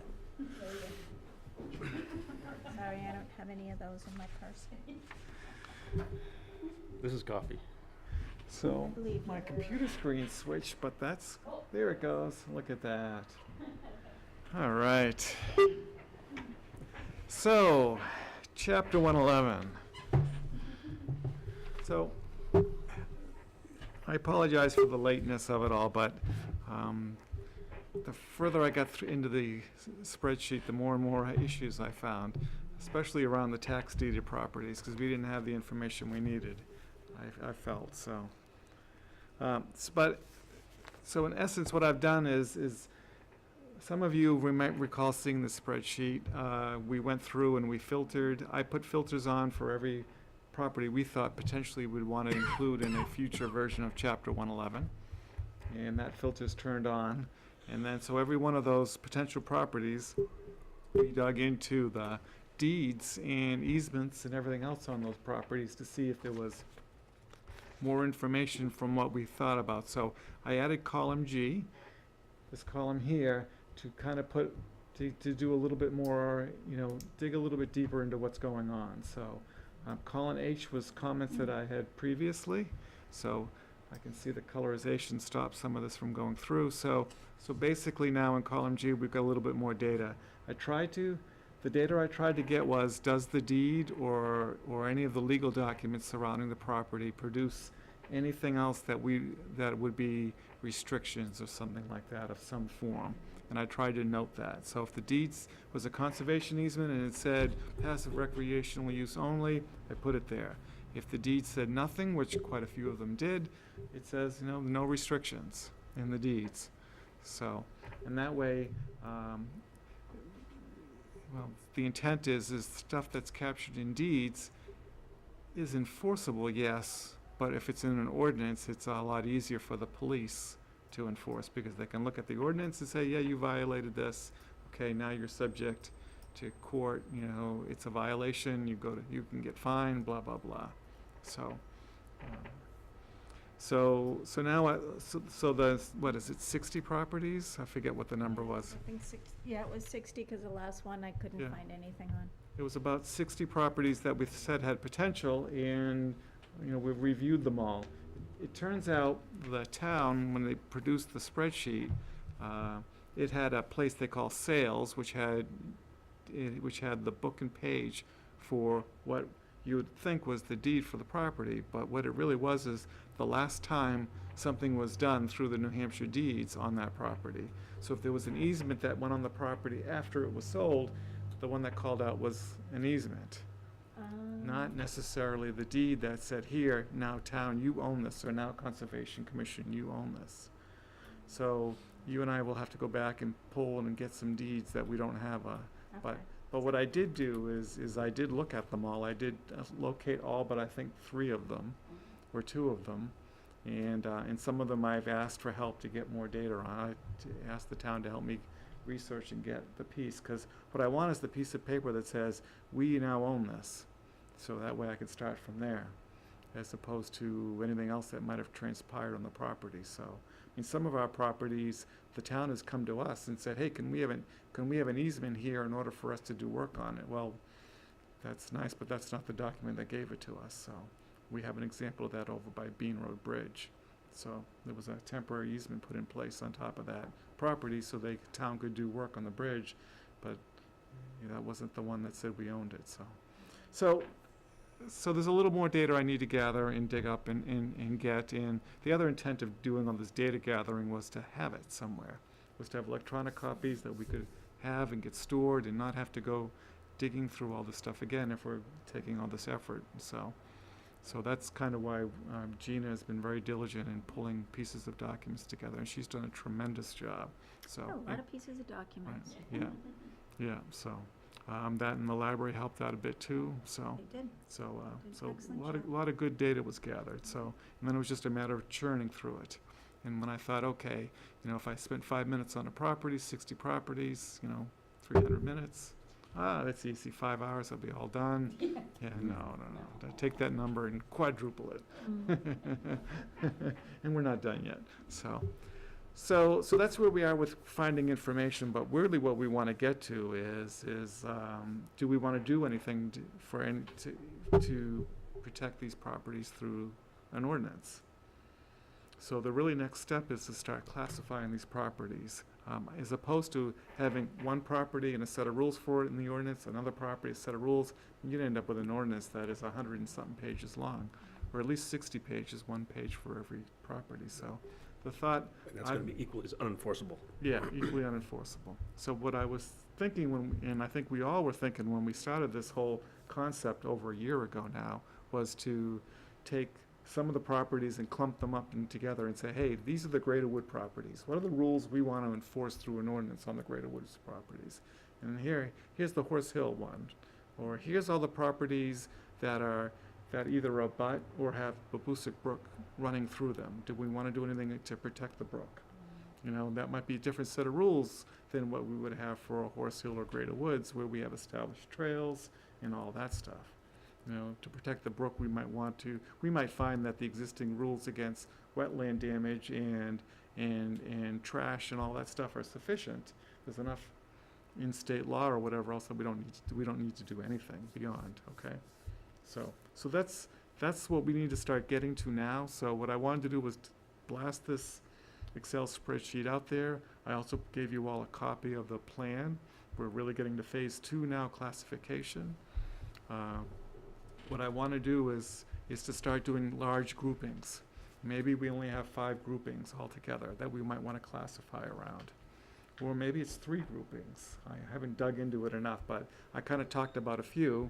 You know, I think we have a large enough grouping around Babusick Brook. So that or maybe some of the grouping, we want to include some of the river properties we have. They might all be the same thing we want to do. So we have a lot of property in the Merrimack River. We have 2 islands. We also have property that abuts the Merrimack River. Unfortunately, some of it is over by St. Gobain, and there's a whole separate PFAS and all that stuff issue we might want to deal with outside of the ordinance, but that's something for our back burner to look at. So I'm kind of thinking maybe the brooks and the rivers would be one category. Maybe the active, recreational, actively used properties is another, like Horse Hill, Greater Woods, Wildcat Falls. Maybe there's enough similarity there where we do all of them as another category. And then there are a few properties that we might want to protect in a special way, or we might just want to leave them alone. So it might only be 3 groupings. So I think that's something that I thought I would do is I would take where we are now and I would propose some groupings. So I'd add some columns and over the next 2 weeks, and I'd propose some thoughts around those groupings as to what we might want to put in an ordinance, just so we have something to talk to. It's not Tim trying to put his thoughts down and say this is what we have to do, but unless you can point at it and throw darts at it and scribble and throw things in, it's just right now just talk. So I'd rather talk to something that gives us some thoughts. So When we talk about putting Horse Hill, Greater Woods, Wildcat Falls into like the recreation, do we want to separate that into a sub so that it's the recreation where there's hunting allowed versus the ones where there's no hunting allowed? well, we might have to do that, right? Yeah. Yep. Okay. Yeah. Yeah, 'cause So- you got parcels, like, perfect example, Watkins Forest, and I mean, there's hunting on either side. Okays on one side, not okay on the other. So Mitchell Woods and Watkins Forest is a single contiguous piece. You can hunt in Watkins, you can't hunt in Mitchell, Yeah. but you're allowed to walk anywhere. Yeah, and would you know you're actually crossed the property line? Not likely, unless you're really good. Yeah. So yeah, we might want to address that. So another thing we might want to take up is Horse Hill is passive, no motorized except for snowmobiles. Parts of Greater Wood, depending on the trail and trail category, you can and can't do things. Do we want to take some of that out and make it easier? Do we want to say no motorized on all of them? No? Is that something we want to contemplate or debate or argue or whatever? Okay? What drove Horse Hill the way it is, and you can see it in the master plan and then reiterated in the definitive plan, was there was no active group that if you had dirt bikes and ATVs out there that was going to help manage that activity. And until there was a state accepted group, that would help with it. Horse Hill says, no, you can't do it. Do we do the same thing in Greater Woods? So I might as well get a little contentious now and bring up the stuff that's gonna cause people Well, to it's to just- raise the it- hair on the back of people's necks. Obviously I sit on the Greater Woods Subcom, and you're gonna get support from that group if you wanna go no motorized. So, I mean, it's one of the biggest problem we have. Yeah. Is maintaining the trail, motorized trails. So, What about snowmobiles? You can use snowmobiles in Greater Woods, can't you? On sections of it, yeah. on certain sections of it, yeah, so. I mean, there's single track sections of it, you just wouldn't get your snowmobile through. It makes sense to me because we have the ATV trail up by the dump or the transfer station, that is the only place that you can ride an ATV. Just so that it's easier, less confusing. I don't think we need to overly debate it at this point, but I'm just throwing out some thoughts that we might want to start considering, so.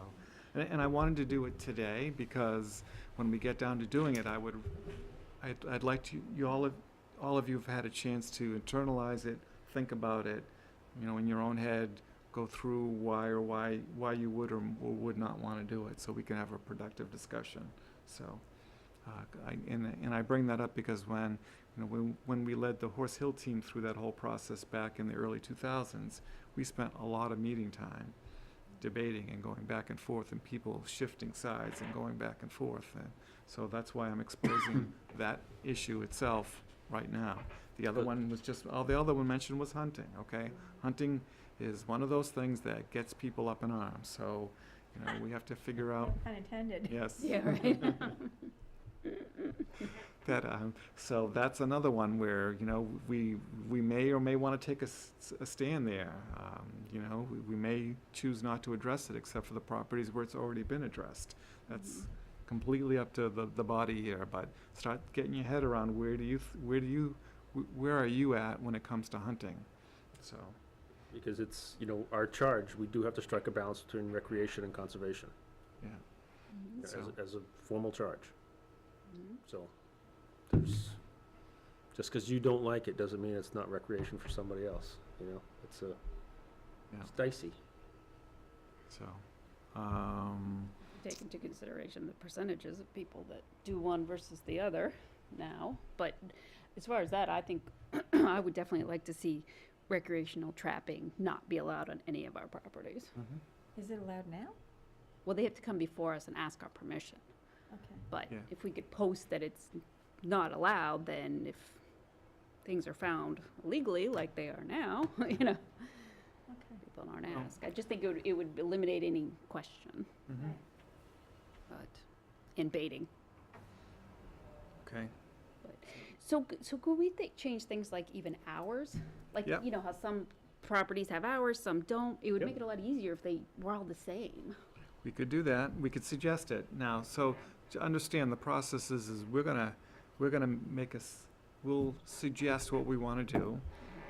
By the plan, we're gonna hold a public hearing to receive public input.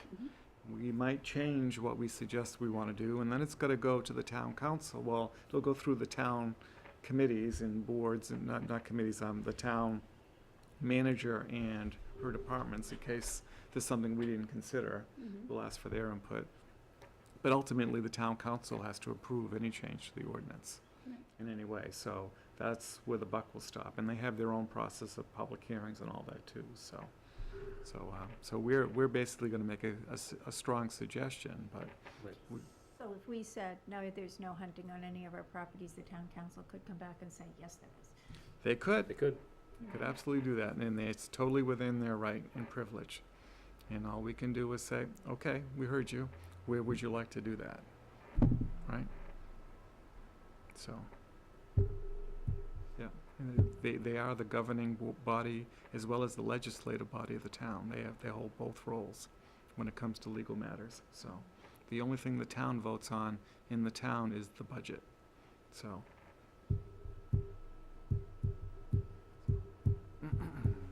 Didn't you say, Tim, that there were a few properties that couldn't be all hours because of their status? Yeah, so some properties, well, right now, chapter 111 has a time limit. It's dawn to dusk. You can't be on those properties during those hours, but we could theoretically pull some of that out. I don't recall coming across a deed that had hours in it. I think it was done because of the current chapter 111 had it, so. And that goes back to like the mid-90s when that was first voted in by town meeting. So when we switched to a town council form of government, it stopped us having to go to town meeting for ordinance changes or updates or additions or deletions. So in some ways that's a The good old days.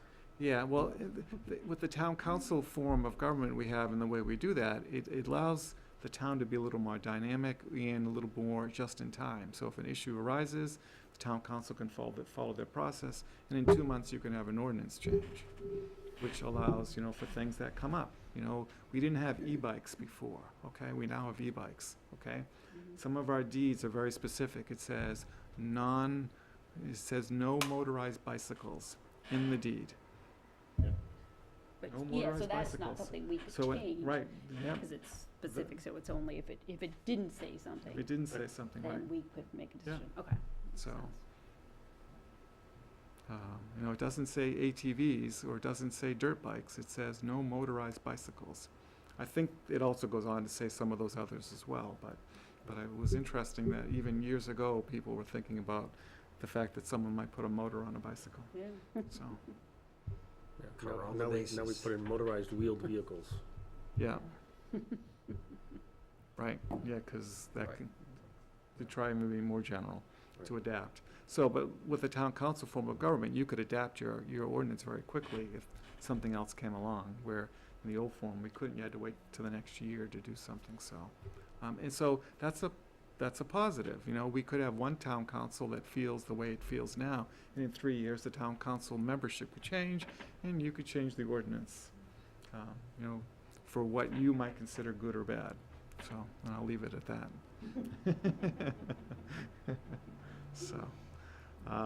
So, tonight I didn't want to go through every one of the properties. I did want to answer questions if someone had one of them that they saw, if you had a chance to skim the Excel spreadsheet and say, hey, again, I only gave you a day, tops, and most of us worked today, so therefore you had less than a day. So, but I kind of wanted to talk through the fact that I'm going to add more information to this. I'm going to suggest some categories, and we can scrap it all and do something else at our next meeting. I'm also going to suggest some rules to start the conversation.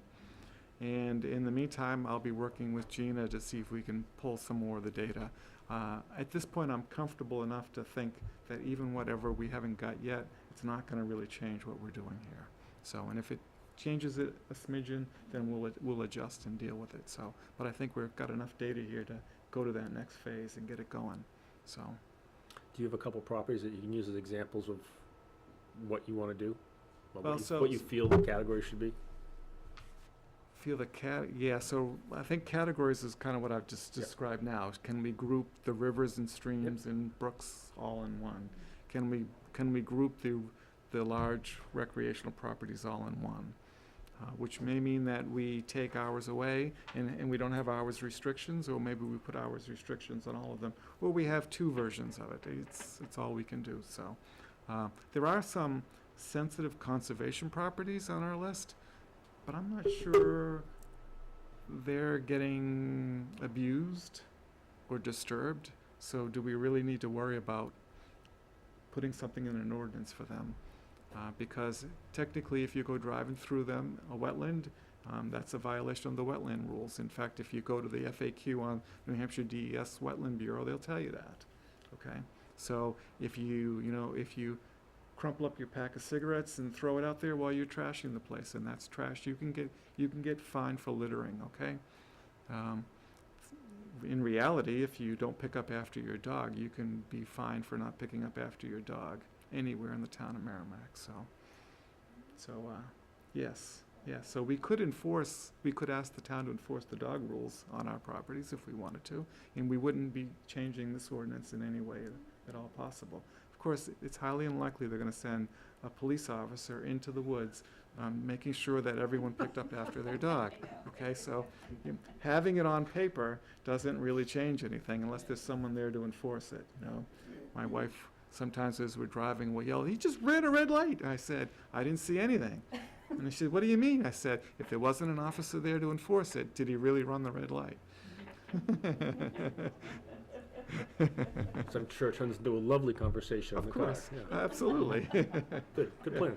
It's gonna be a nice night out there. Yeah. Yeah, whatever. She's gotten used to me now. I would hope so after 38 years. I have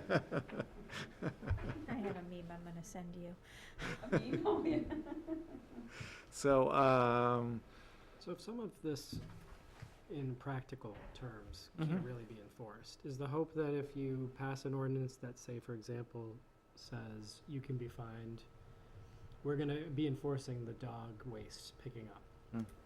that you could potentially post that sign right by the trailhead and then reduce the behavior that way? Is that That's- the hope? that's mostly, Yeah. that and it's for people who abuse, right? If we've got someone out there that's just obstinate and abusive, Yeah, every day going to Yeah. Horse Hill. yeah, whatever, you know, we can get a camera, you can take a picture, you know, you can report them to the police department, you can catch a picture of the license plate. They can get a visit by an officer who can explain what the rules are, what the laws are, Sure. and hopefully that stops the bad behavior, so. I think that's a so- good idea. So, but, you know, we may want to have some of these, you know, every now and then camping comes up. You know, we might want to just say no camping, okay? Just to avoid it, because, you know, how are they taking care of their bathroom facilities when they're camping, you know? Because Are they, somewhere in one of the ordinances somewhere or something says that you gotta get a permit. gotta get a permit, right? And no one's, who Nobody Who writes the issues permit? them? Yeah, who issues it? we have no idea who writes the permit. Mechanism to get a Yeah, Yeah, that's in the current chapter 111, Yeah. so. sure, I'll write you one here. I think we need to fix that, yep, that's one of the things we need to fix. Seems like an Excuse easy me. place to start. Yeah, Then can you make exceptions for like if that group comes to work on that road in Greater Woods? Right. well, so you can pass an ordinance, but you can always go to the owner of the property and ask for permission, okay? Ordinances can be worked around, so if you have an organized group that actually wants to have a camping trip on the property, they could go to the town council or us, depending on who owns the parcel, and say, here, we would like to be able to do this, but the ordinance says we can't do this. How do we make that work? Well, we can provide permission, so, because we are the landowners, right? So, I mean, those kinds of things have been done before, like there's some rules, some things you can't do in Wasserman Park, but large groups have approached the town council in the past and asked for permission to do something that wasn't in the rules for the park, and some have succeeded and some haven't. So, right, so yes, you could just tell people, yes, you can't camp out there, but if you really want to, you know, this is the body you need to talk to. So, and then you can ask all those questions, like how are they dealing with cooking, you know, sanitary facilities, all that stuff, right? So,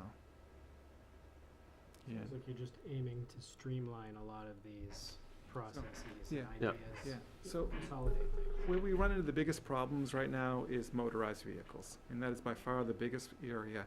And the police say, well, you might have said there's a rule, you can't ride ATVs out here, but there's nothing they can enforce.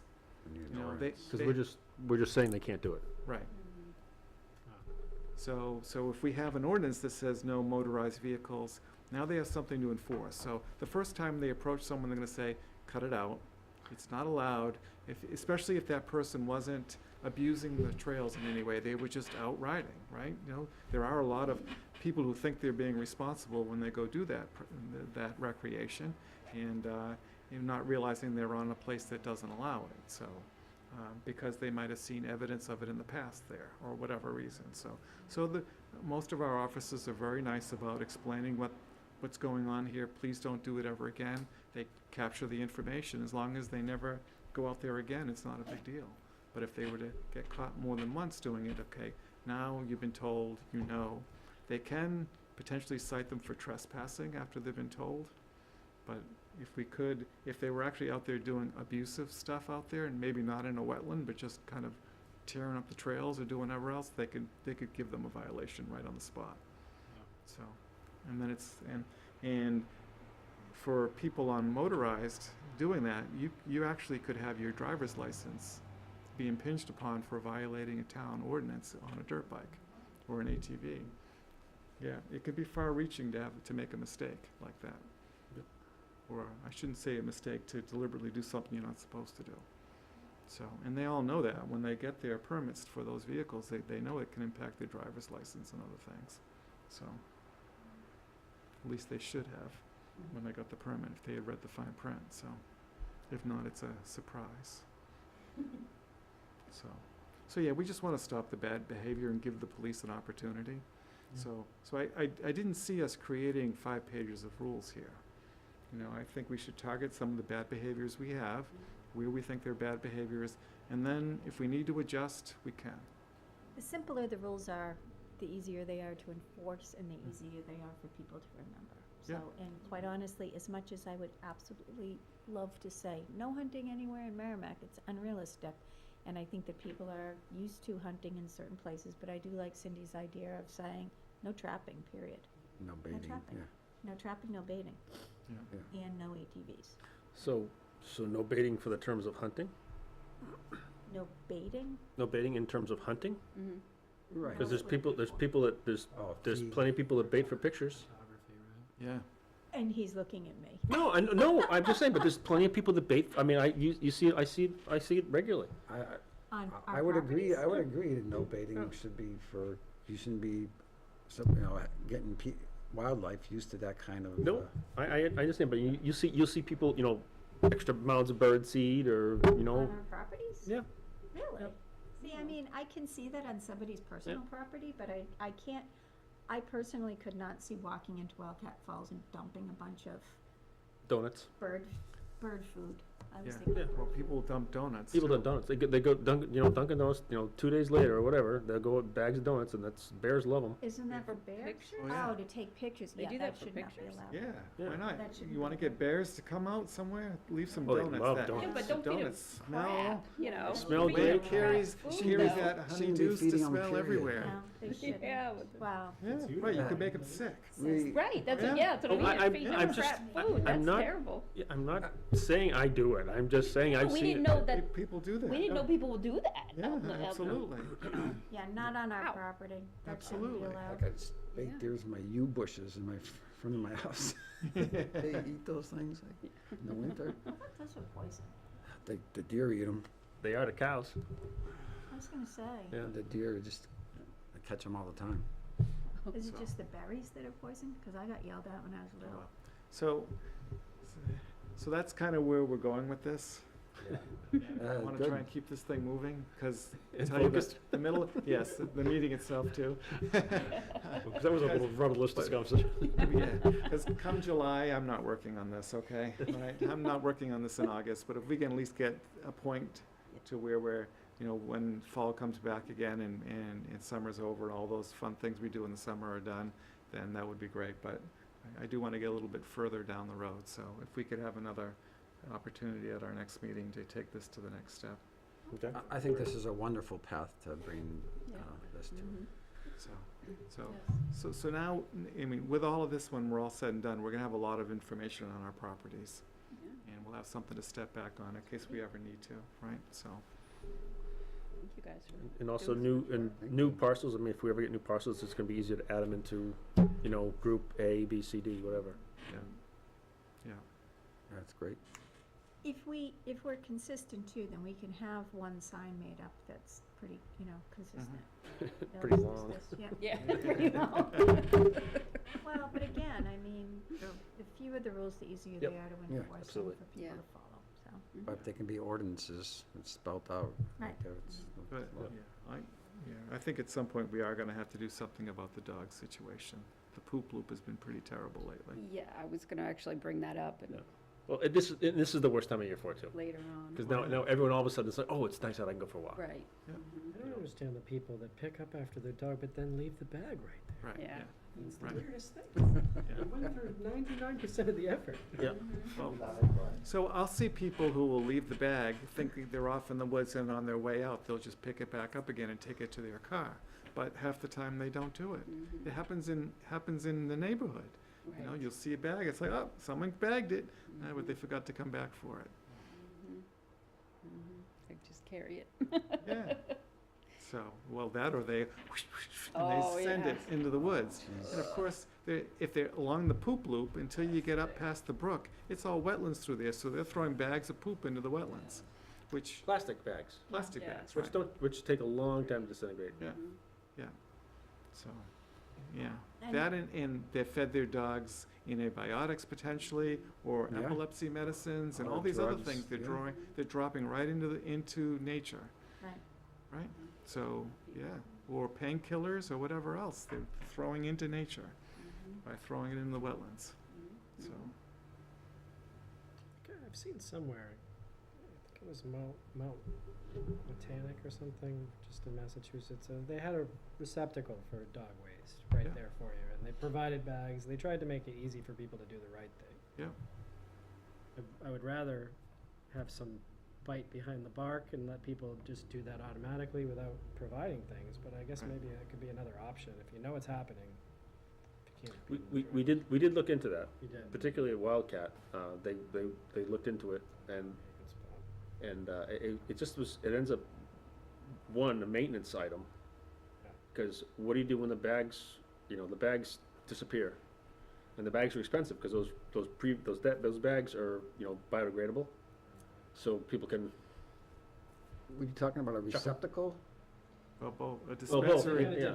a dispensary and a receptacle, yeah, right? because the trash receptacle for it now is mixed use, because everyone throws their cups in there and everything else, and Yeah. now we gotta get DPW down there to empty it. It just becomes, Yeah. everybody wants sidewalks. Okay, well, now we have to have a sidewalk plow, and then we have to have someone that can do it. Now we have to have someone that can fix the plow. So it just, Right, yeah, I think stopping the bad behaviors, Yeah. or the undesirable behavior is a better, yeah, for sure. right. Mhm.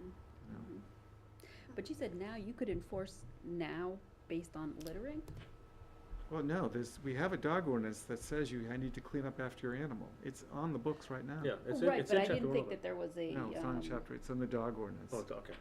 that there was a, fine or, Yeah, yeah, there is a fine. yeah. Well, then why Oh, I not? thought we couldn't enforce it now. No, we can absolutely enforce it now, but no one right now is willing to send an officer into the woods to do it.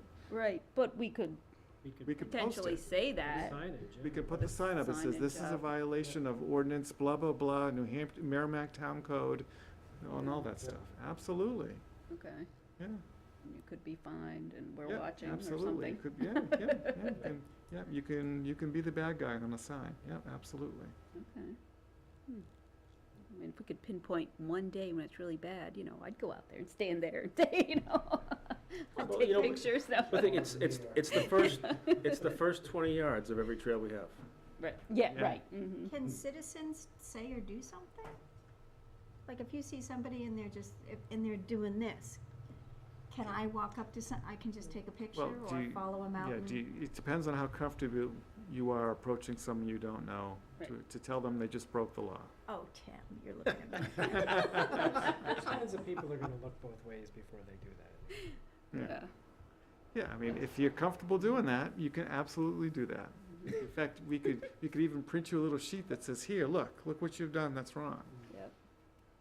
Or you can go click, click, click. Here, I just saw you do that. Click, click, click. Oh, that's your car? Click, click, click. Exactly, that's what Right? I'm Please don't do thinking. that again. Yeah. Okay?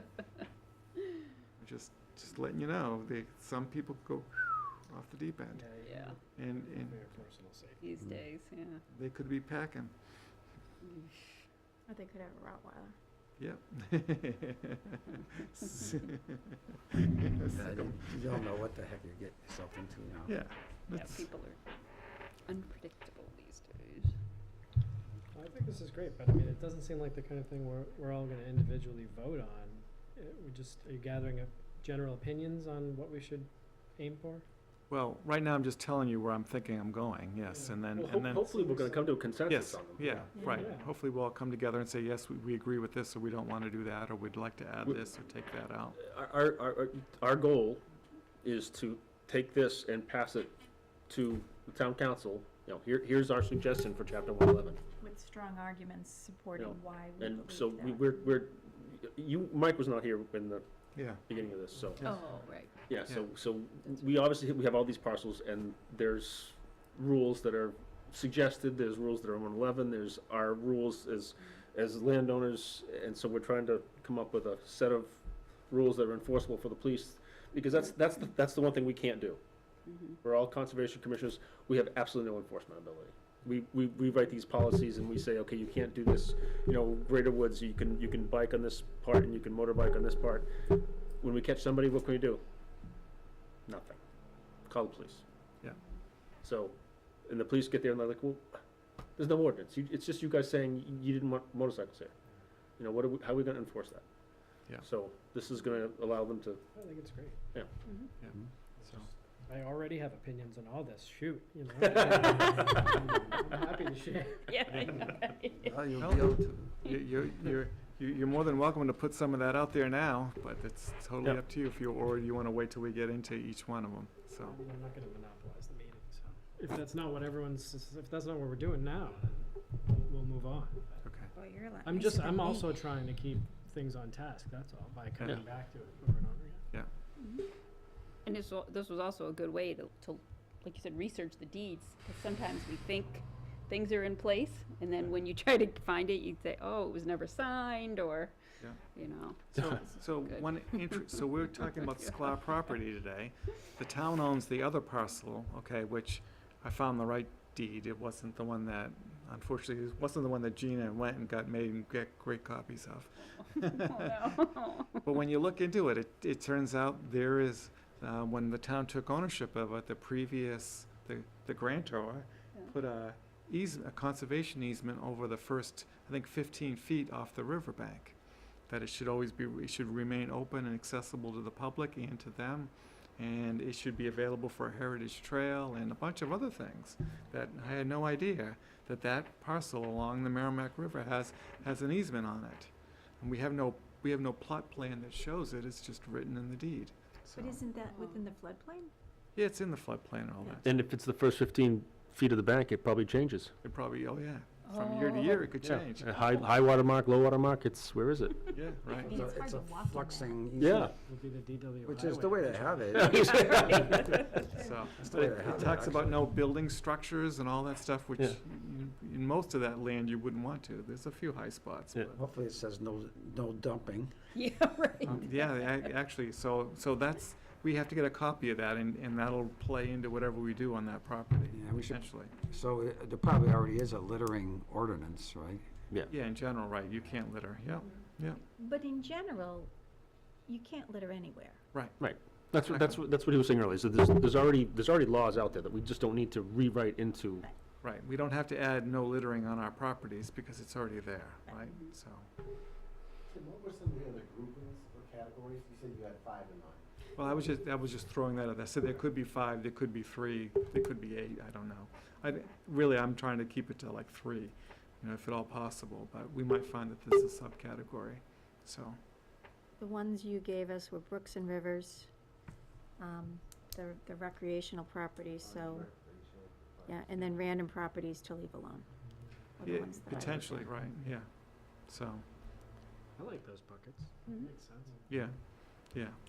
You know, it's gonna, hopefully it makes sense when we get through all the properties too. Yeah. You know, we might come across some like, oh, you know, I mean, we find rare and endangered species. It's like, well, maybe we do need to make the trouble is once you recognize that, people are like, oh, I wanna go see that. Yeah, Right, so I mean, it's a double-edged sword.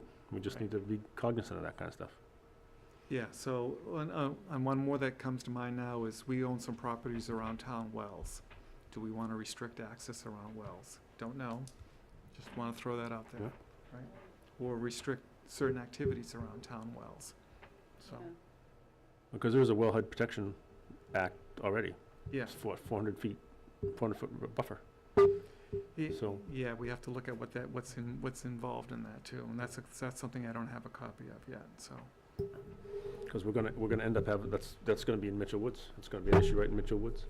But, well number 3 here in Merrimack, we own a large, the town owns a large parcel of land around it, which is over by the Merrimack Commons.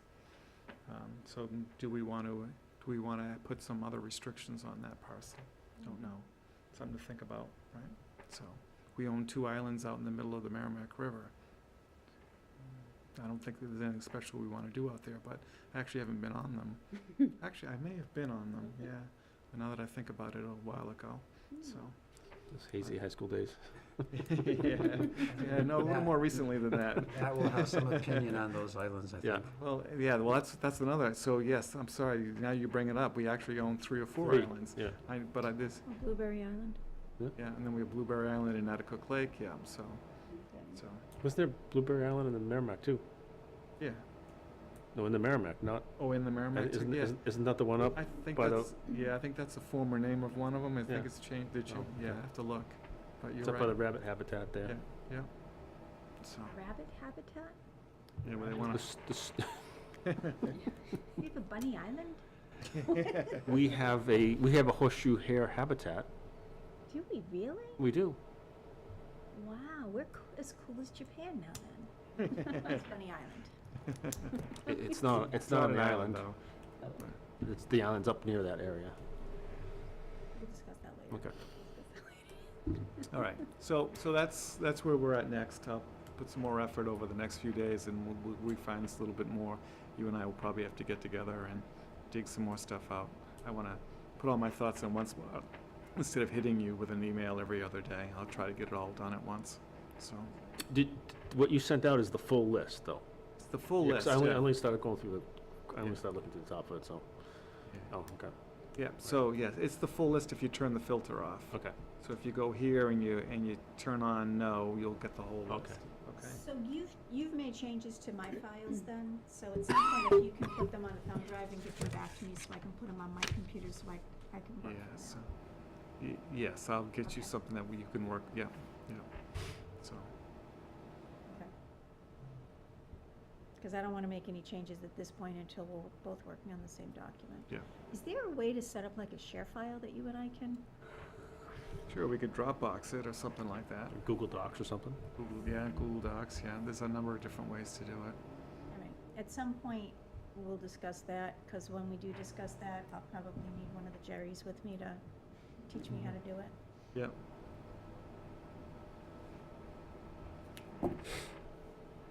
Or the Laney. There you go, yeah. Okay, that's all I got. Cool. Thank you. Thank you, guys. Thank you. Thank you. If someone wants to hit the power button, they can shut that thing down.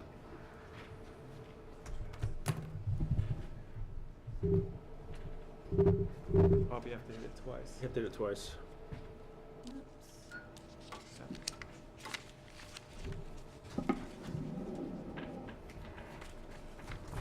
Are either of you getting cold? What? Are you getting cold, No, no, Cindy? we shouldn't be much longer at this point. Are you getting cold? This is time for subcommittee updates and the presentation of the minutes. All right, moving on to other business, so Gina can talk about subcommittee updates. Oh, Go. you looking at me? I am. You were all excited about it, so.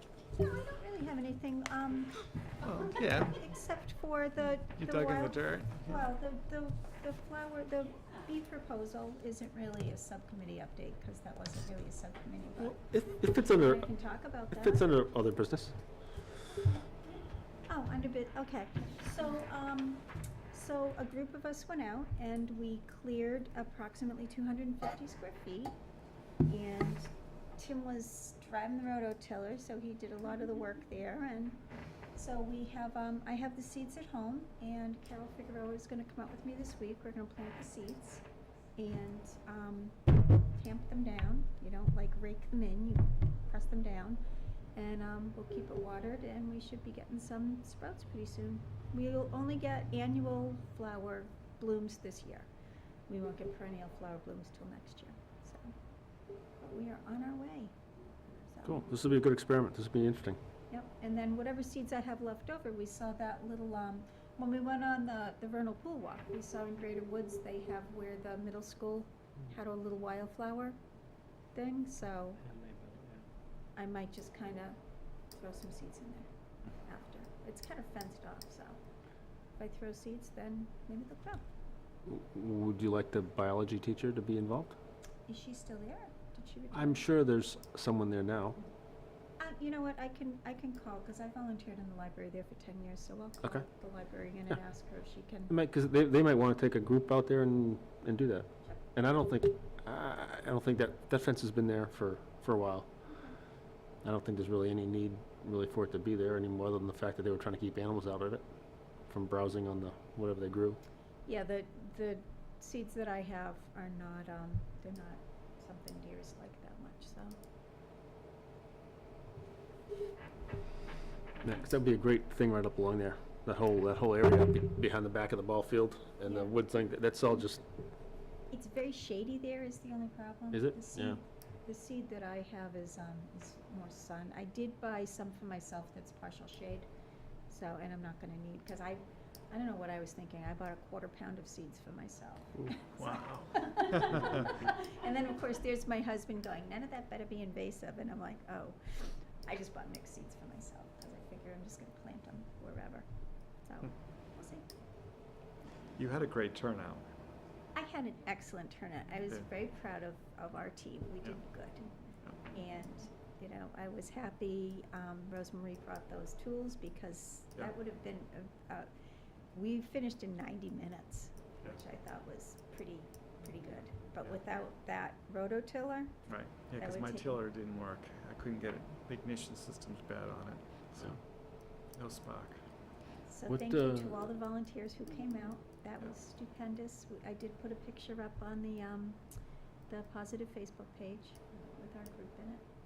Good. So. Awesome.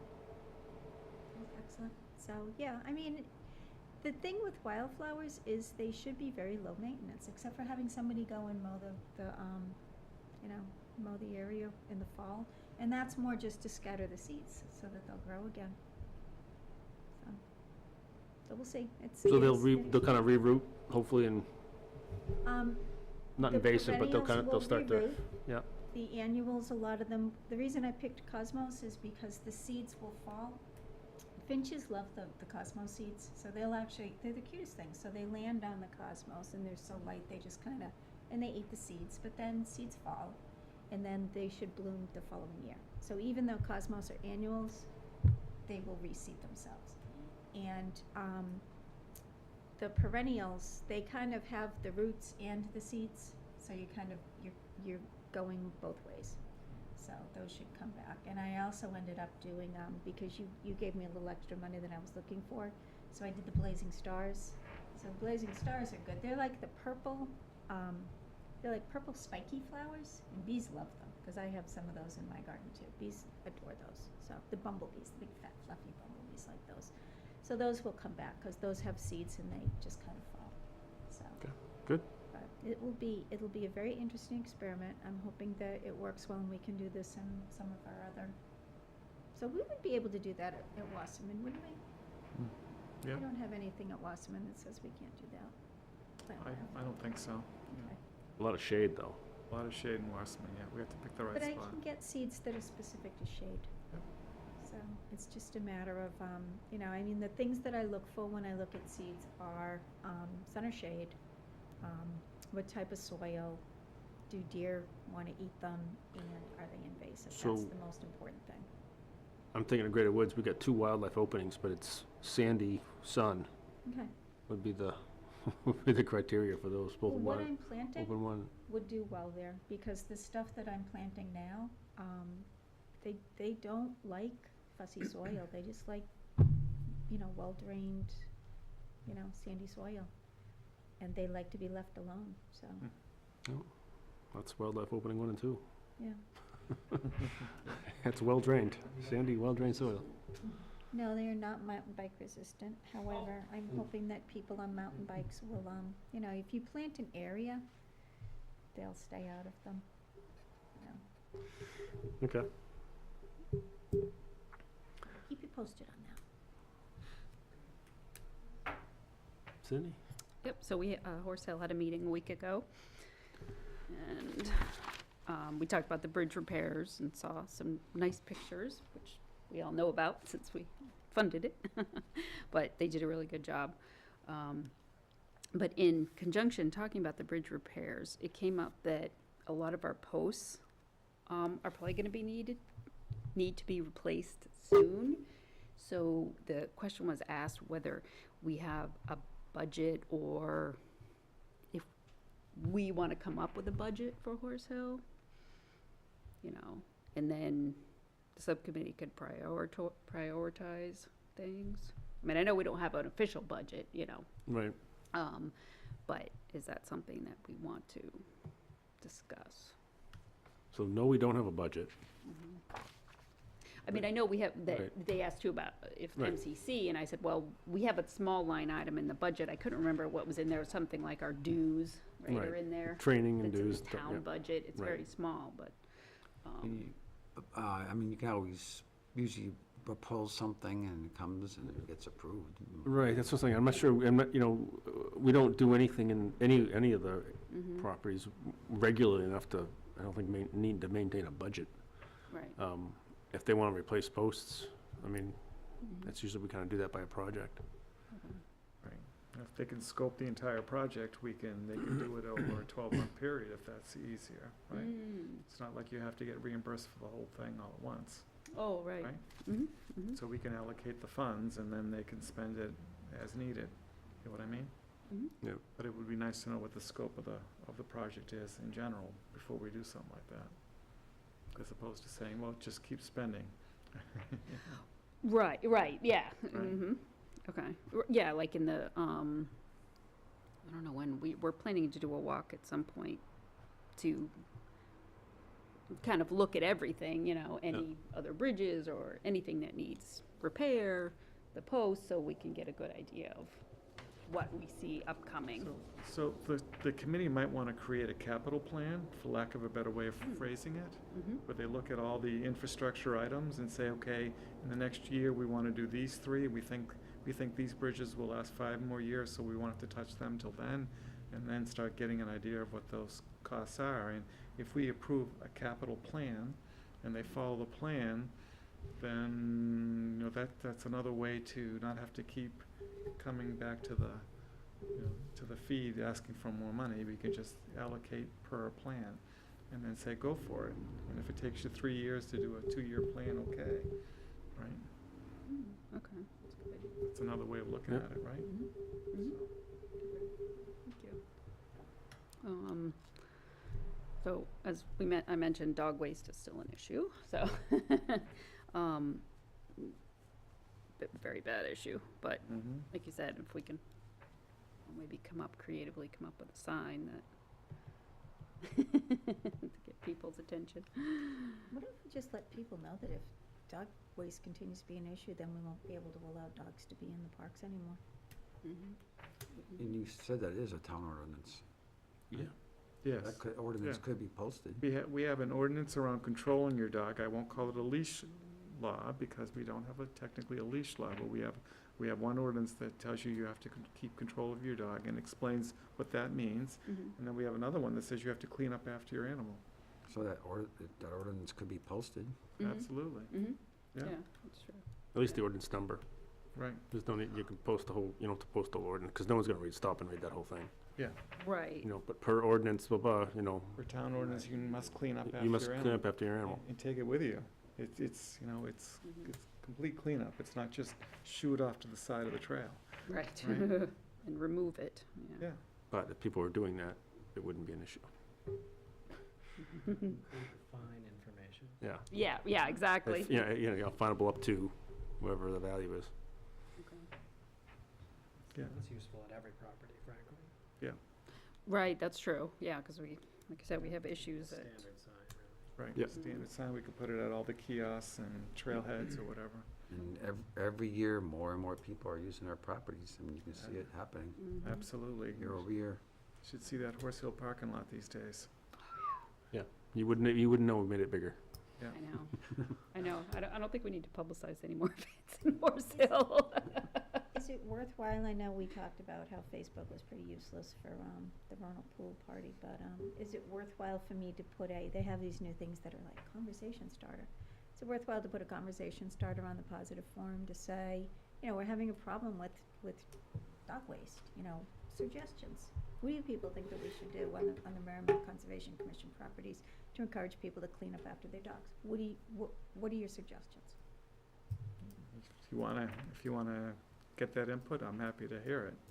You're laughing, you're smart. No, all those little keyboard warriors are gonna come up with these great ideas. You think?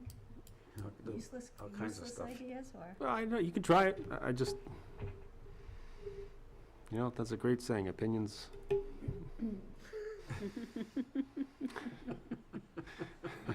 I just think you're gonna get them. You're gonna get all sorts of them. Well, I don't go. I mean, but it only takes one good one that has a good idea that would help, so. It basically is just saying to people, this is an issue. Yeah. This is an issue, and you need to be thinking about when you take your dog, Yeah. that, you know, that we are aware of the fact that people are not cleaning up after their dogs, and we're paying attention to that. Yep. So, At some point, we might have to really do something Yeah. serious about it. I think it would be a shame if we had to say, because dogs love hiking more than people do, so, except for Gage. I mean, that's why a lot of the peoples walk out there. They want to get their dogs out. their and- dogs. yeah. It's a big percentage of users, I think. Yep. Right. The other thing that I was thinking too was to call the Milford and the Brookline and the Hollis Conservation Commissions and say, what do you guys do? You know, are you guys having this big problem too, or is that something that I would be okay to do, is to contact them through email? And say, you know, do you have any suggestions for us? Because we're Yeah, having absolutely. big issues. Yeah. All right, Definitely. I will Yeah. do that. So we're also seeing some unauthorized trail enhancements, let's see. Let's say like bike ramps and things that, Oh, Yeah, sure. yeah, that people are, and, one of the subcommittee members did come across a couple of folks that were doing something and said, you're not allowed to do that, and was promptly ignored. But again, that comes back to what are you comfortable, who are you comfortable, you know, saying something to. Yeah. So I guess the procedure would be to document it, Right. right, pass it along to you, and then Yeah. dismantle whatever they did. Yeah, right, Yeah. and if it obviously becomes a problem, and again, we're back to having the police for enforcement purposes. But now We've documented it. documented it. Yeah, I mean, I don't think that's really something we should need to put a sign up, you know, people know better. Right. I mean, They should, Where was that at Horse Hill? Hmm? Where was that specifically at Horse Hill? Is it like Twister, maybe? I- know they do jumps over there a lot. that one maybe has been there for a while. This one was by Post 2, near the well, oh, really? Oh, The that recent early one? on? Wow. yeah, on Loop Trail by Post 2 near the well. I'll tell you, last fall, I took one out of Quarry Trail. Oh, really? I removed it completely. Okay. That's it. Not gonna, I don't wanna see this anymore. Mm-hmm.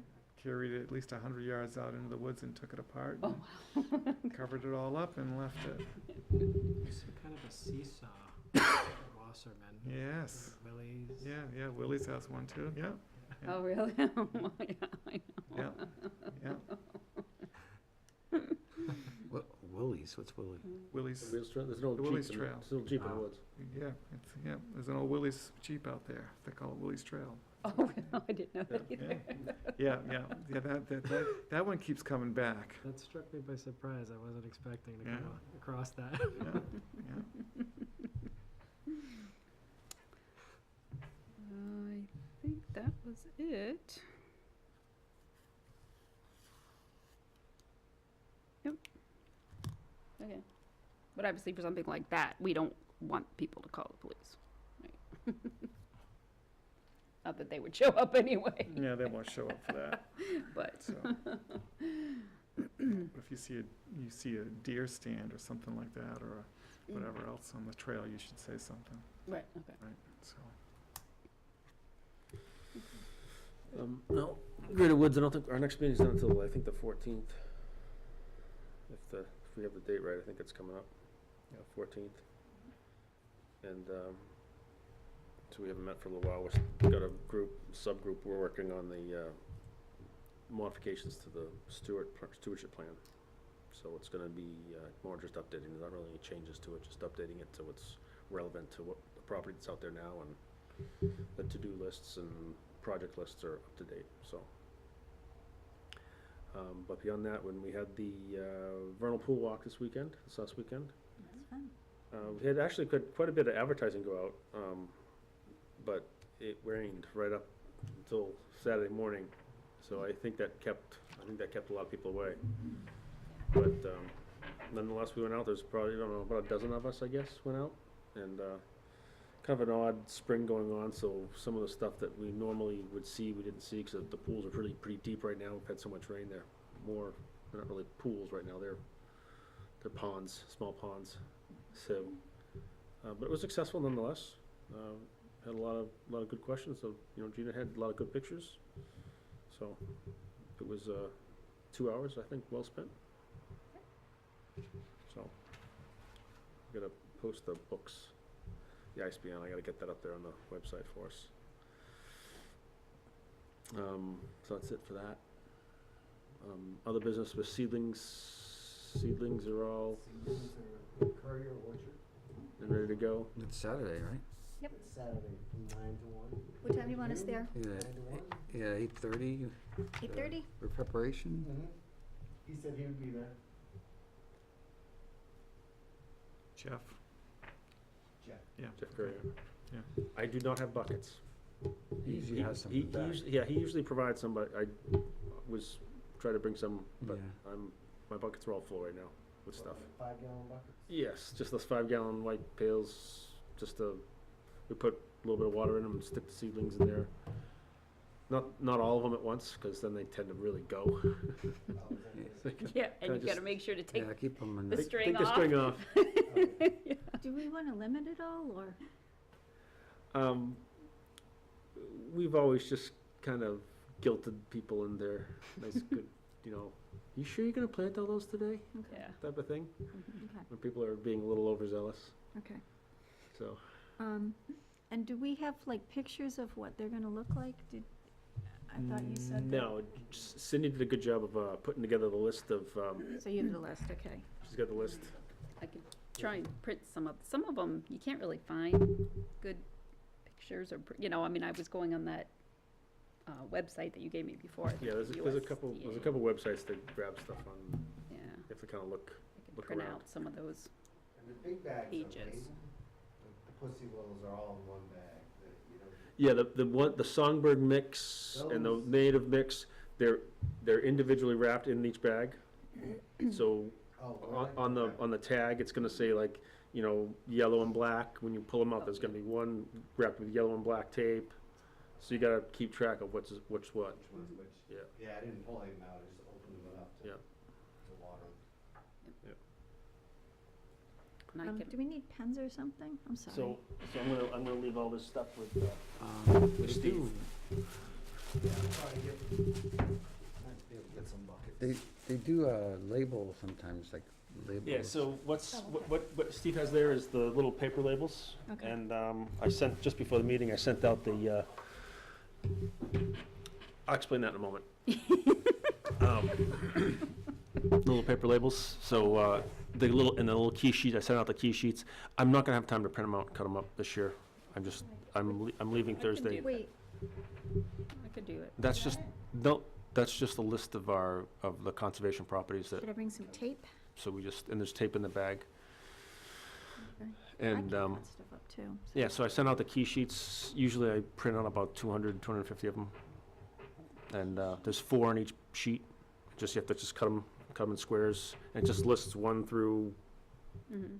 13? We have 13 Here's the different, we have scissors. 13 different varieties this year, I believe. Yeah, And they're just listed 1 through 13. So whenever someone takes one, they just take one little tabs, write a 1, 2, 3, whatever around it, so they know what they have when they get home. Yeah, they don't have to write the whole name of the plant on the tag, they just put a number 1 on the tag, and if you've got the sheet, number 1 is Pussy As long Willow, as they take the sheet. right, and number Right. So you 2, take the order and make key sheets.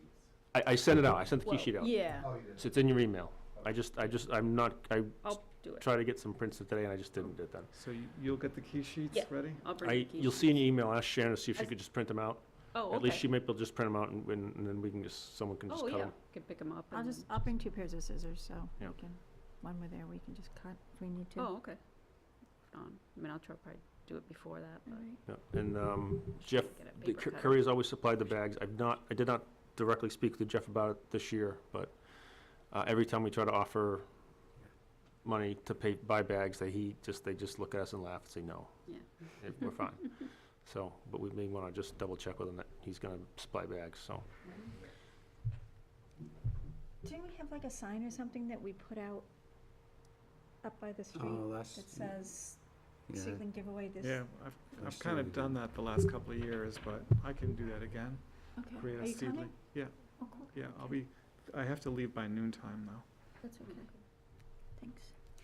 Now, I'm trying to remember in the past if you print out like a label with each name that you put by the bucket.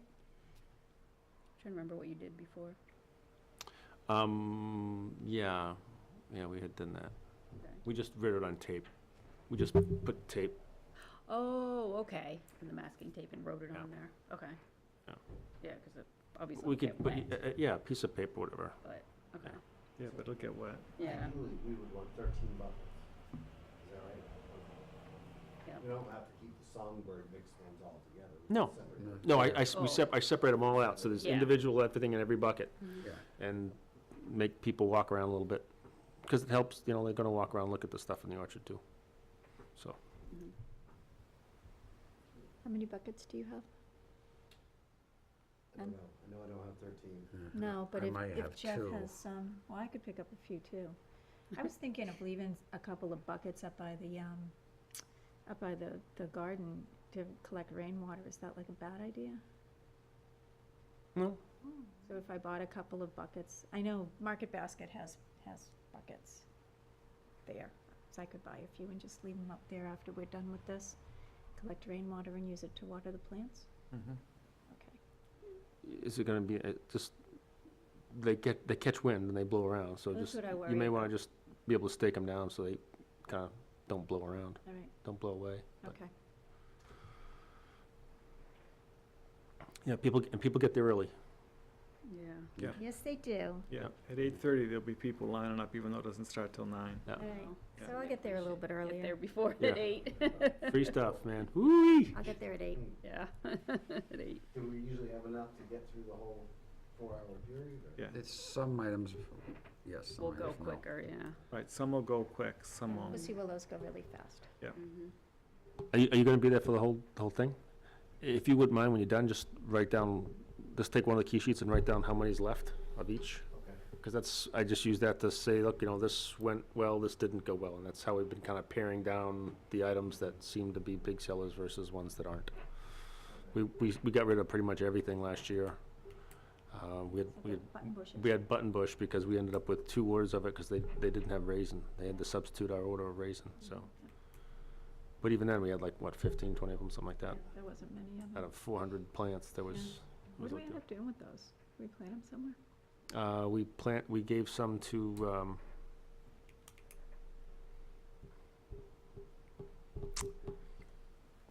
every year. Agriculture guy? Yeah. Yeah. Oh, Yeah. Pete. Oh, okay. Pete yeah. took a couple of them, and then McCabe. Bob McKay, yeah, Bob McCabe. right. Pete Gagnon. So. But other than that, Cool. Okay, well, Carol has promised to help me do the seeds, so I told her I'd grab a couple pussy willows for her before we start, so, absolutely. okay. Thank you. Do that first thing when you get there. I Yeah, will. put them in your car. Yeah. Yeah, seriously. Don't leave 'em Don't, there. if you're gonna, Leave 'em if you're gonna do that first thing when you get there, because the minute you start doing something else, by the time you get to do it, there's gonna be people there stomping around. Do it first when you get there. I will do that. Yeah. I will do that. I told her, I said, I'll grab a couple, but then the following year, cut it and stick it in, and it will. Yep. It will grow again. Excellent, we're ready. Cool, all right. Any other business? Any other business?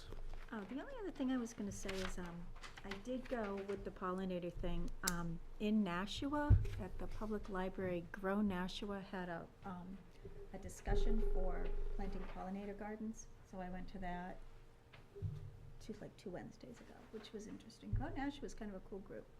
But, I will probably continue to go, cause I think it's important, I mean, if we are serious about taking care of pollinators, we wanna be kind of working with surrounding towns, so Mhm.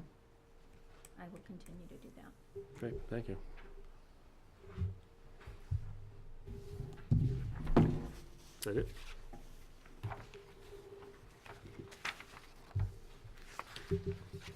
Gina, Cindy? I did not get a chance to read the minutes. Okay, do you wanna go for it, or you wanna table it? I'll- You did, then I, Okay. have me to. I make a motion to approve the Merrimack Conservation Commission meeting minutes dated April 15, 2019, with changes as follows. Second? Motion by Gina, second by Tim. All right, So page 4, line 34, I don't think we need the word stated in there. So Tracy provided a draft model of her review and feedback.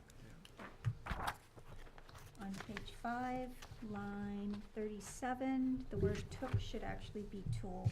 An additional screening tool can be applied. On page 7, line 8, we just want to switch black-eyed Susan with brown-eyed Susan, because what I did was I swapped out the black, well, actually, she's got them switched. So actually, no, I'm sorry, scratch that. well, We're gonna switch out Shasta Daisy for Oxeye Daisy. swap Oxeye Daisy for Shasta Daisy. Leave black-eyed Susan for brown-eyed Susan. And the, And then also. wait, so So Oxeye on Daisy for line Shasta 7, Daisy. On Yeah. line 7, just take out, move Oxeye Daisy to where Shasta Daisy is, and move Shasta Daisy to where Oxeye. Because I Alright, so- swapped the Shasta Daisy for the Oxeye Daisy. Is that what you did? Or is that? But what it, is it, these minutes should capture what you said.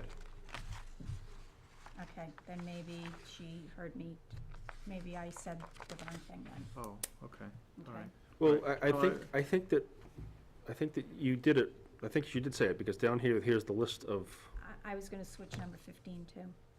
Because Th- what I actually bought was black-eyed Susans, not brown-eyed Susans. They didn't have any brown-eyed Susans. oh, I was saying Shasta Daisy. Oh, yeah, I 'Cause- did buy Shasta Daisy. You see what I'm saying? Yep. But I would think that she probably did say it Okay, correctly here, so Shasta and Oxide should be swapped. Right. And that's going on the belief that you listed Shasta Daisy in 14. And then you said you were gonna buy Brown-Eyed Susan, but you did end up buying I Black-Eyed ended up Susan? buying- They didn't have any brown-eyed Susan, I got black-eyed Susan. Okay, so that will just be in our minutes going forward. All right, and then that is all that I have.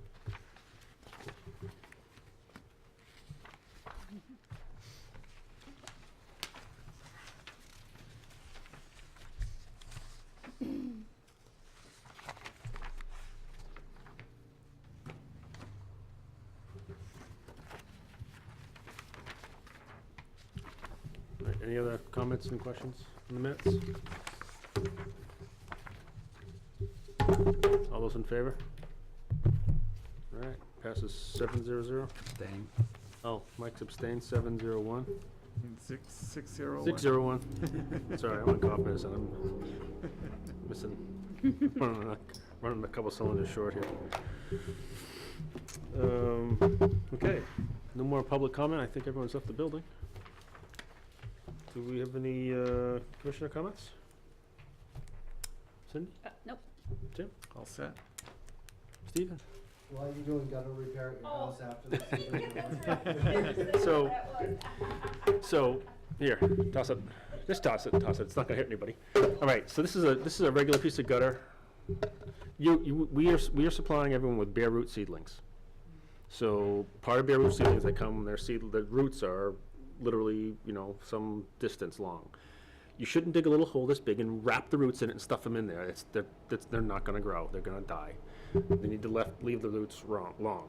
So, you take a little cheap piece of gutter you can get for like $5-6 at Home Depot for a 10-foot stick. You can cut a 45 on it, snip the ends, just jam it up there, and you've got a nice tall pot. You can stick the roots in and fill it with dirt, and you can stuff these into a bucket or whatever, and put a little water in there. It keeps them all nice and wet. It lets them heal in. They start to grow, and then you can go plant them right from here, because you can push this open and push the thing right up. In case anyone's interested. You ready to give that I have to replay that video. Yeah, that's right. Well, and I know we've given things out before that talks about how to plant them. We have. We healing in plants and just, that's the biggest thing we've had, they're not complaints, but people saying, oh, they didn't grow very well. When you take the roots and you ball, this much into this little hole, I thought, yeah, I'm just trying to They remember just- what we, they just you know, don't- I mean, they we just don't grow had well. a little thing that we gave out that illustrated that. that, Well, not that, but Oh. it was like a little picture that had, that showed digging deep. Remember? I don't know, I'll have to look in my Knowledgeable files. fellow at the See. nursery in Boston. Mhm. He said that's what that is, a nursery, but he did give me some tips. I was picking his brain a little bit. Yep. He said you take a very long, thin, Yep. spade-like shovel, create a really, wedge, yep. and then take a paint stirrer and cram those roots down Yep. all the way to the base.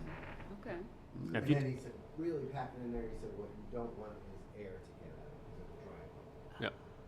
Okay. Yeah, so if you take like a whole shovel and just, Mhm. and give yourself a good wedge in the dirt, Mhm. you can get the roots way down there and do it.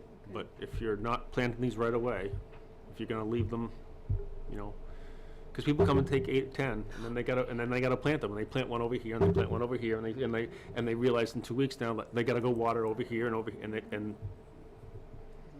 so heal them in, Yeah. let them grow. They'll survive over the winter. Plant them next year. So Good idea. whatever works for you works for a while. All I had. Thanks. Michael, nothing. Gina. I have noticed Parks and Rec and DPW, they've been really good about sharing their stuff, so that's good. Yes, they've been very helpful. Yep. Yeah. Very helpful. No? Good. I do not have anything. Motion to adjourn? Motion by Cindy, second by Gina. All those in favor? Aye. All right, 7:00. Good night. What time? 9:30.